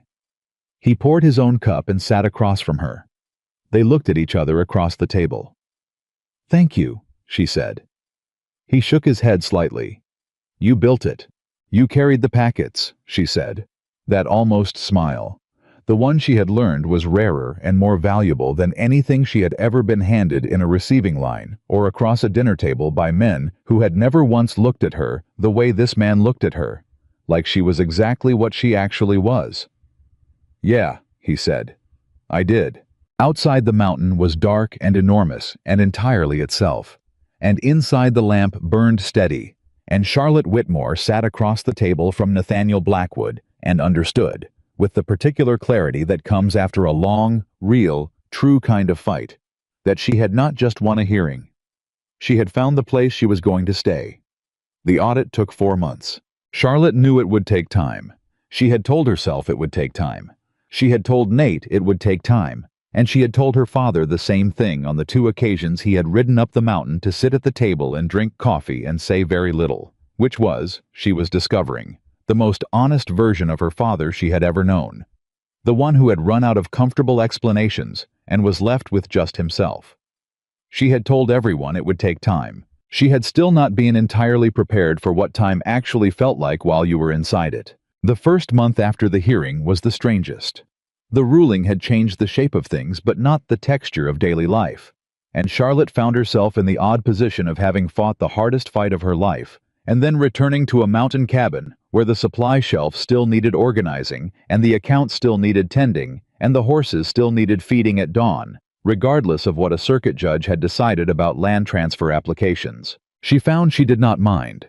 That surprised her. She had expected, somewhere in the planning and the preparation and the long nights of documentation, that the hearing would feel like an ending, that after the ruling came down, There would be a clear line between before and after, and she would step over it into some recognizable next chapter. Instead, life continued with the particular indifference to drama that she had come to understand was actually one of its most trustworthy qualities. The fire needed wood. The kettle needed water. The morning came whether or not anything had been resolved. She and Nate continued in the rhythm they had built. She worked the accounts and managed the correspondence that increased steadily in the weeks after the hearing. Letters from other families in the surrounding area who had heard what happened and wanted to know if the documentation method she'd used might apply to their own situations. She answered every letter carefully and thoroughly, because she had been on the other end of a letter that went unanswered, and she understood what that felt like. Nate worked the land and continued quietly, doing what he had always done, helping families who needed it, showing up where there was work to do, maintaining the same steady presence he had maintained for years before anyone outside a 3-mile radius had known his name. The difference was that people in the valley were beginning to know his name differently. It happened gradually, the way most true things happen, not in a single moment, but in accumulation. A family down the mountain mentioned to their neighbors that Nate Blackwood had helped them repair a collapsed fence in October without being asked. A rancher who had repeated Edward's characterization of Nate for 2 years told someone, quietly, that he wasn't sure he'd had the full picture. The woman who ran the post office in the nearest settlement started greeting Charlotte by name when she came to collect the mail, and one afternoon said, without particular ceremony, "That was a brave thing, what you did in that courtroom." Charlotte had thanked her, and meant it, and carried the words home in her chest for the rest of the day. She was writing a letter to Robert Dunmore 6 weeks after the hearing when Nate came inside with an expression she recognized as him, having news he hadn't decided how to present yet. She set down her pen. "What?" He sat across from her and put a folded paper on the table. "From the auditor's office." She picked it up. It was a preliminary report. Formal, dry, written in the particular language of people whose professional function was to describe enormous things in the smallest possible words. She read it once quickly, and then again slowly, and then she set it down and looked at Nate. "They found the other accounts," she said. "Yes. Not just the ones I memorized, the ones behind those. 6 additional accounts," Nate said. 3 of them tied to the land company that's been writing me letters for 14 months. Charlotte sat with that for a moment. She had suspected it. The architecture of what she'd found in Edward's study had always felt like the visible portion of something larger. Too careful, too practiced to be the first time or the only instance. She had suspected it, and she had built toward it, and she was still sitting in her chair, absorbing the fact that she had been right. "He's been doing this to other people," she said. "At least 4 other families, based on what the auditor found." Nate's voice was even, but she heard the thing underneath the evenness. The anger of a man who had learned a long time ago that performing anger changed nothing, but who felt it nonetheless, clean and legitimate. 2 of them sold already. The pressure worked before anyone knew what it was. Charlotte looked at the preliminary report. She thought about the families who had sold, who had not had a locked drawer full of documents and a memory for numbers and a mountain to ride to, who had taken the declining offers and the manufactured inconveniences and the gentle persistent pressure and eventually, exhausted and beaten down, had signed. She thought about how easy it was to crush people when no one was watching. "The investigation is going to expand," she said. "That's what this means, yes. That means it's going to take longer." "Yes." She nodded once. "All right," she said. She picked up her pen and went back to the letter to Dunmore, because there was now more to tell him, and the correspondence could not wait. It was another 6 weeks before the first real consequence landed. Charlotte was at the supply post in town when she heard it. Not from any official source, not from a letter or a telegram, but from a woman at the counter who was telling someone else in the particular urgent undertone of a person delivering news they consider significant.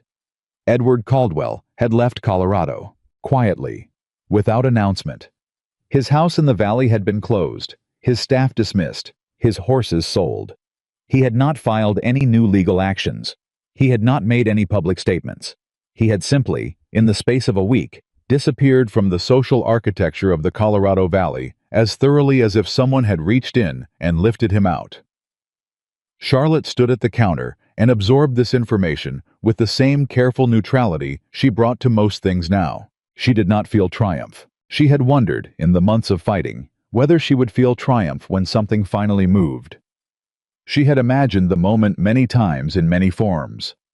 Now that it was here, or some version of it, some first evidence that the machine was beginning to fail, she felt something quieter and more complicated.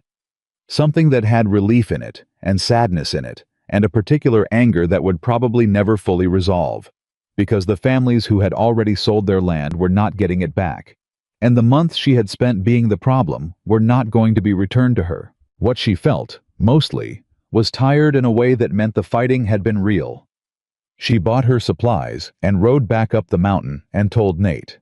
He was quiet for a moment. Then he said, "That's not the end of it." "No," she agreed. "The investigation is still running. The audit isn't final. The families who sold are going to need help figuring out what their options are," Nate said. She looked at him. "You've been thinking about that," she said. "For a few weeks," he said. "The documentation you built, the method of it, correlating the pressure tactics with the offer timelines, building the structural argument." He paused. "Other people could use that, if someone showed them how." Charlotte looked at him across the table. She thought about the letters that had been arriving since the hearing. The families who had written asking if what she'd done could be applied to their situations. She had answered each one carefully, with as much specific guidance as she could offer in a letter. But a letter had limits, and she had known that and felt the inadequacy of it every time she sealed one. "You're talking about something more organized," she said. "I'm talking about making the method available," he said. "Not just to people who happen to write to you, systematically." She thought about this. She thought about what it would require, and what it would mean, and whether she was the right person for it. And then she thought about the fact that she had spent 4 months being told she was the wrong person for every room she tried to enter, and she had entered them anyway, and the rooms had been changed by her being in them. "We'd need a proper space," she said. "The south cabin," Nate said. "I've been thinking about it for other uses anyway. Families passing through who need a place to stop. It needs work, but the structure is sound." "I'd need help with the legal side," she said. "Someone who knows land law in this territory." "I know someone," Nate said. A pause. "Dunmore's been talking about leaving Wyoming." Charlotte looked at him. "You've been planning this for more than a few weeks," she said. Something crossed his face that was almost sheepish, which was an expression she had not previously seen on him, and which she found she liked considerably. "Maybe a month," he said. She laughed. It was the real kind, the kind that came from somewhere genuine, and Nate's expression shifted into the warm thing she had first seen in the courtroom when she put her hand over his, and they sat at the table grinning at each other like two people who had built something from the ground up and were now looking at what else might be possible. "All right," she said. "Let's build something." The south cabin took 3 months to make useful. Nate did most of the structural work, and Charlotte organized the documentation system that would make the space functional, the filing method, the intake process for families who came seeking help, the correspondence protocol. Dunmore arrived in early spring with 2 horses, a crate of legal reference materials, and the particular energized manner of a man who has found a problem worth solving. The 3 of them worked through April and into May, and Charlotte found herself learning things she had not known she needed to know, about land law specifically, about the mechanics of how property transfer proceedings actually functioned at the county level, about the particular points at which documentation could be introduced most effectively. She was a fast learner. Dunmore said so, once, in the straightforward way he said most things, and Charlotte thanked him and went back to the reference material. And she did not perform any particular modesty about it, because she was done performing modesty. She was good at this. She had always been good at the underlying skills. Reading carefully, tracking numbers, identifying patterns, building arguments. She had spent 26 years surrounded by people who considered those qualities charming in limited doses and inconvenient at full strength. She was done with limited doses. The first family arrived on a Wednesday in late May.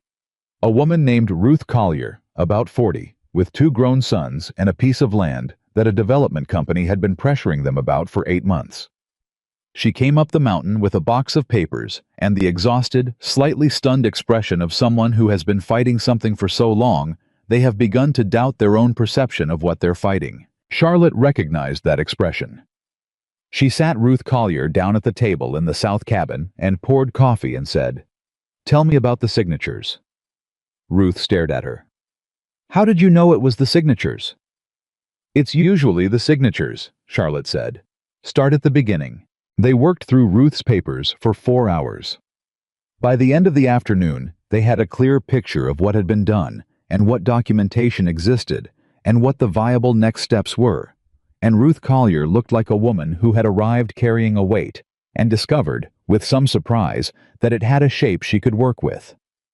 "I thought I was imagining it," Ruth said, near the end. "The pattern. I thought maybe I was seeing connections that weren't there." "You weren't imagining it," Charlotte said. "My husband said—" "You weren't imagining it," Charlotte said again, more quietly, and Ruth Collier looked at her, and something in her face understood that Charlotte was not saying it as a general reassurance, but as a specific, experienced, documented fact. "No," Ruth said, "I wasn't." She left with a plan and a copy of the documentation method and Dunmore's contact information for the legal filings. And Charlotte stood at the door of the south cabin and watched her ride down the trail and felt something settle in her chest that she had been waiting for since June. Not triumph. Purpose.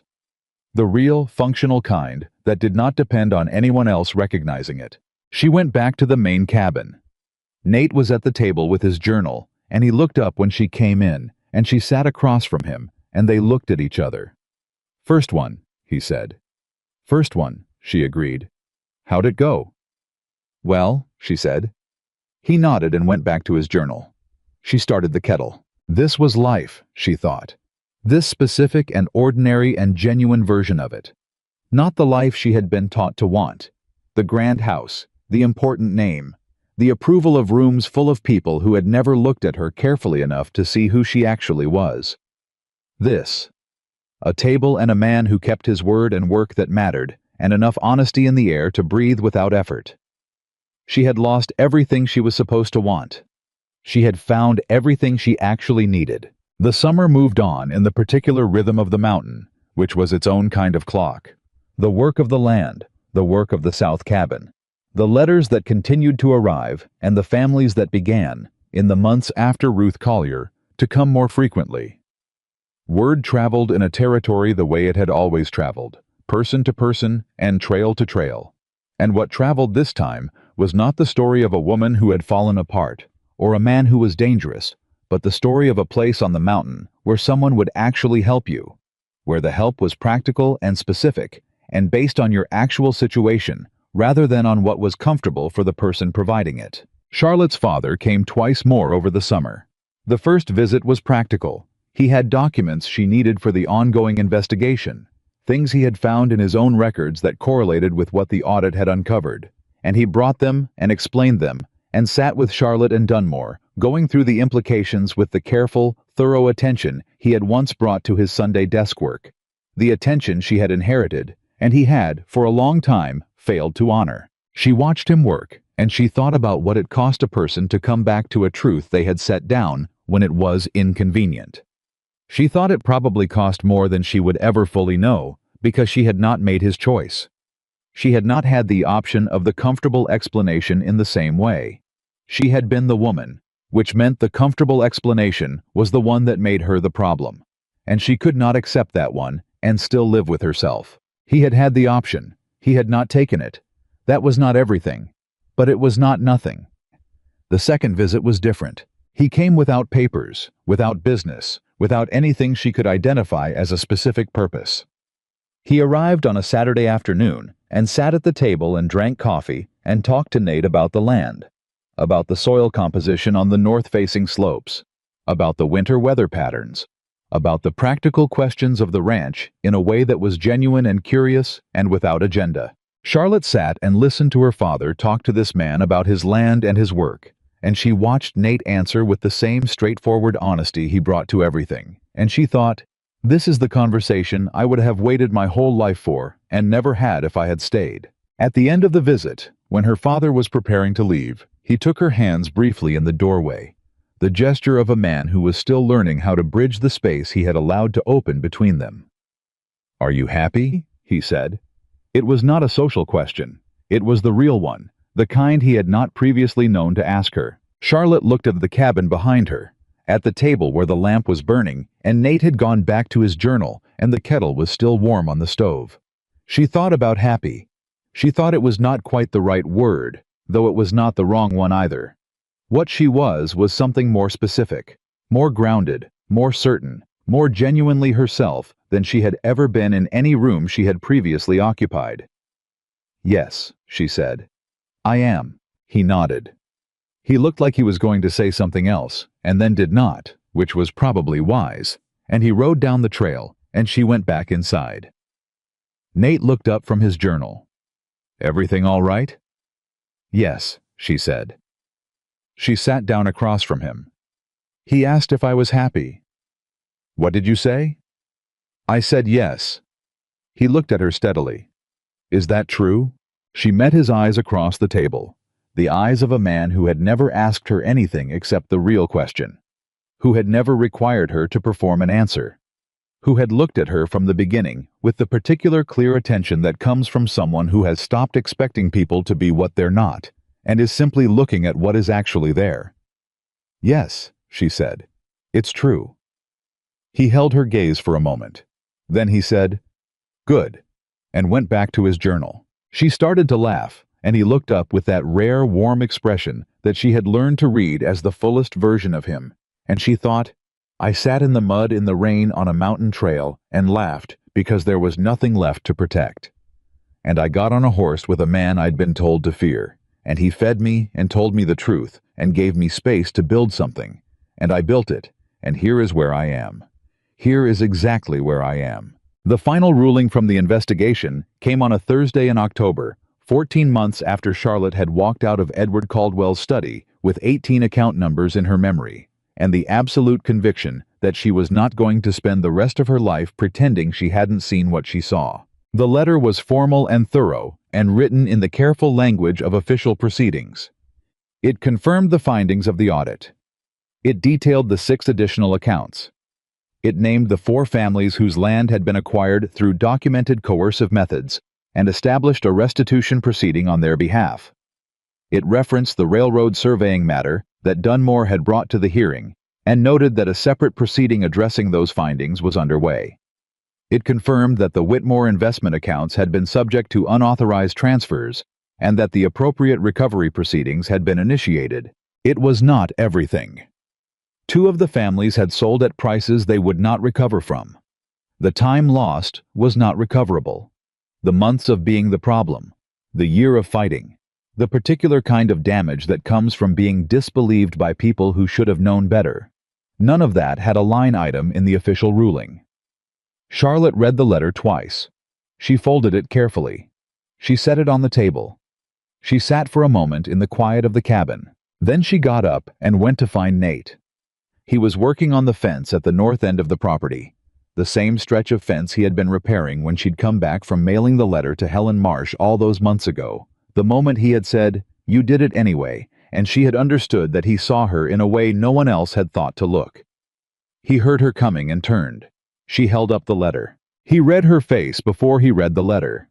She knew this because his expression changed before she had said a word, shifting into something open and relieved and not at all surprised. The expression of a man who had believed something was coming and was now watching it arrive. He came to her and took the letter and read it, standing in the field in the October light with the wind moving through his hair and the worn fence at his back. When he was done, he folded it the same way she had folded it, with the same care, and he handed it back. "It's not everything," he said. "No," she said. "It's not. But it's something." "It's something," she said. He looked at her, and then he did something she had not expected, something that was entirely unlike the careful, measured way he moved through most of the world. He reached out and pulled her to him, not carefully, not measured, but with the full and uncomplicated conviction of a man who has decided something and is done deciding. And she went without hesitation, because she had been done with hesitation for a long time. And she stood with her face against his shoulder and his arms around her, and the October wind moving over the mountain, and she felt something complete, not finished, complete. There was a difference she had learned to understand. Finished meant ended. Complete meant whole. And she was not finished. There was more work to do, and more letters to write, and more families coming up the trail, and more mornings at the table, with the accounts and the correspondence, and the particular daily texture of a life that was genuinely, practically, specifically hers. But she was whole. She was the woman who had walked out of a locked study with 18 account numbers in her memory and a choice to make. She was the woman who had sat in the mud in the rain and laughed because there was nothing left to perform. She was the woman who had built a case from 14 months of letters and a surveyor's testimony and her own unshakable memory, and had stood in a courtroom and read account numbers into a silence so complete she could hear the judge breathing. She was the woman who had chosen, when given the choice, the man everyone feared. Not because she needed him to save her, because they were better at the truth together than either of them had been alone. She stepped back and looked at him, and he looked at her, and in his face was the same thing that was in hers, the recognition of two people who have found, in the most unlikely place and the most unlikely way, the version of their life that was actually worth living. "I have letters to write," she said. "I know," he said. "And the Hendersons are coming up Thursday." "I know. And the south cabin needs the east wall finished before first snow." 2 weeks, he said. "I'll have it done." She looked at him. He looked at her. "Good," she said. She turned and walked back toward the cabin, and she heard him go back to the fence, and between them was the comfortable, honest, unperformed ease of two people who have chosen each other not in a single dramatic moment, but in every small and practical and genuine one, day after day, with full knowledge of what the other person was and was not. She sat back at the table and picked up her pen. She had letters to write. Ruth Collier had sent a follow-up that needed a detailed response. Dunmore had written with a question about the Henderson filing. There was a new letter in the stack she had not yet opened, from a woman in the next county whose handwriting was unsteady in the way of someone writing under duress, who had heard there was help available on the mountain. Charlotte opened that one first. She read it carefully, all the way through. She picked up her pen, and she wrote back, because that was the work, not the single dramatic hearing, not the ruling that came 14 months later, not the moment in the field when the letter was read and the thing that had been held tightly finally released its grip. The work was this: the daily, practical, specific work of being present and useful and honest in whatever room she was in, with whatever she had, for as long as it needed doing. She had lost everything she was supposed to want, and she had been destroyed by people she trusted, and she had ridden into the mountains with $40 and a horse that went lame, and the absolute refusal to become someone who stayed quiet about what she had seen. And she had built a life that was real. Not comfortable, not arranged, not approved by anyone whose approval she had once valued above her own. Real. The fire crackled. The mountain wind moved past the windows. The lamp burned steady on the table. Charlotte Whitmore pressed her pen to the paper and began. A person's worth is not measured by the world that breaks them. It is measured by what they choose to build when they are free.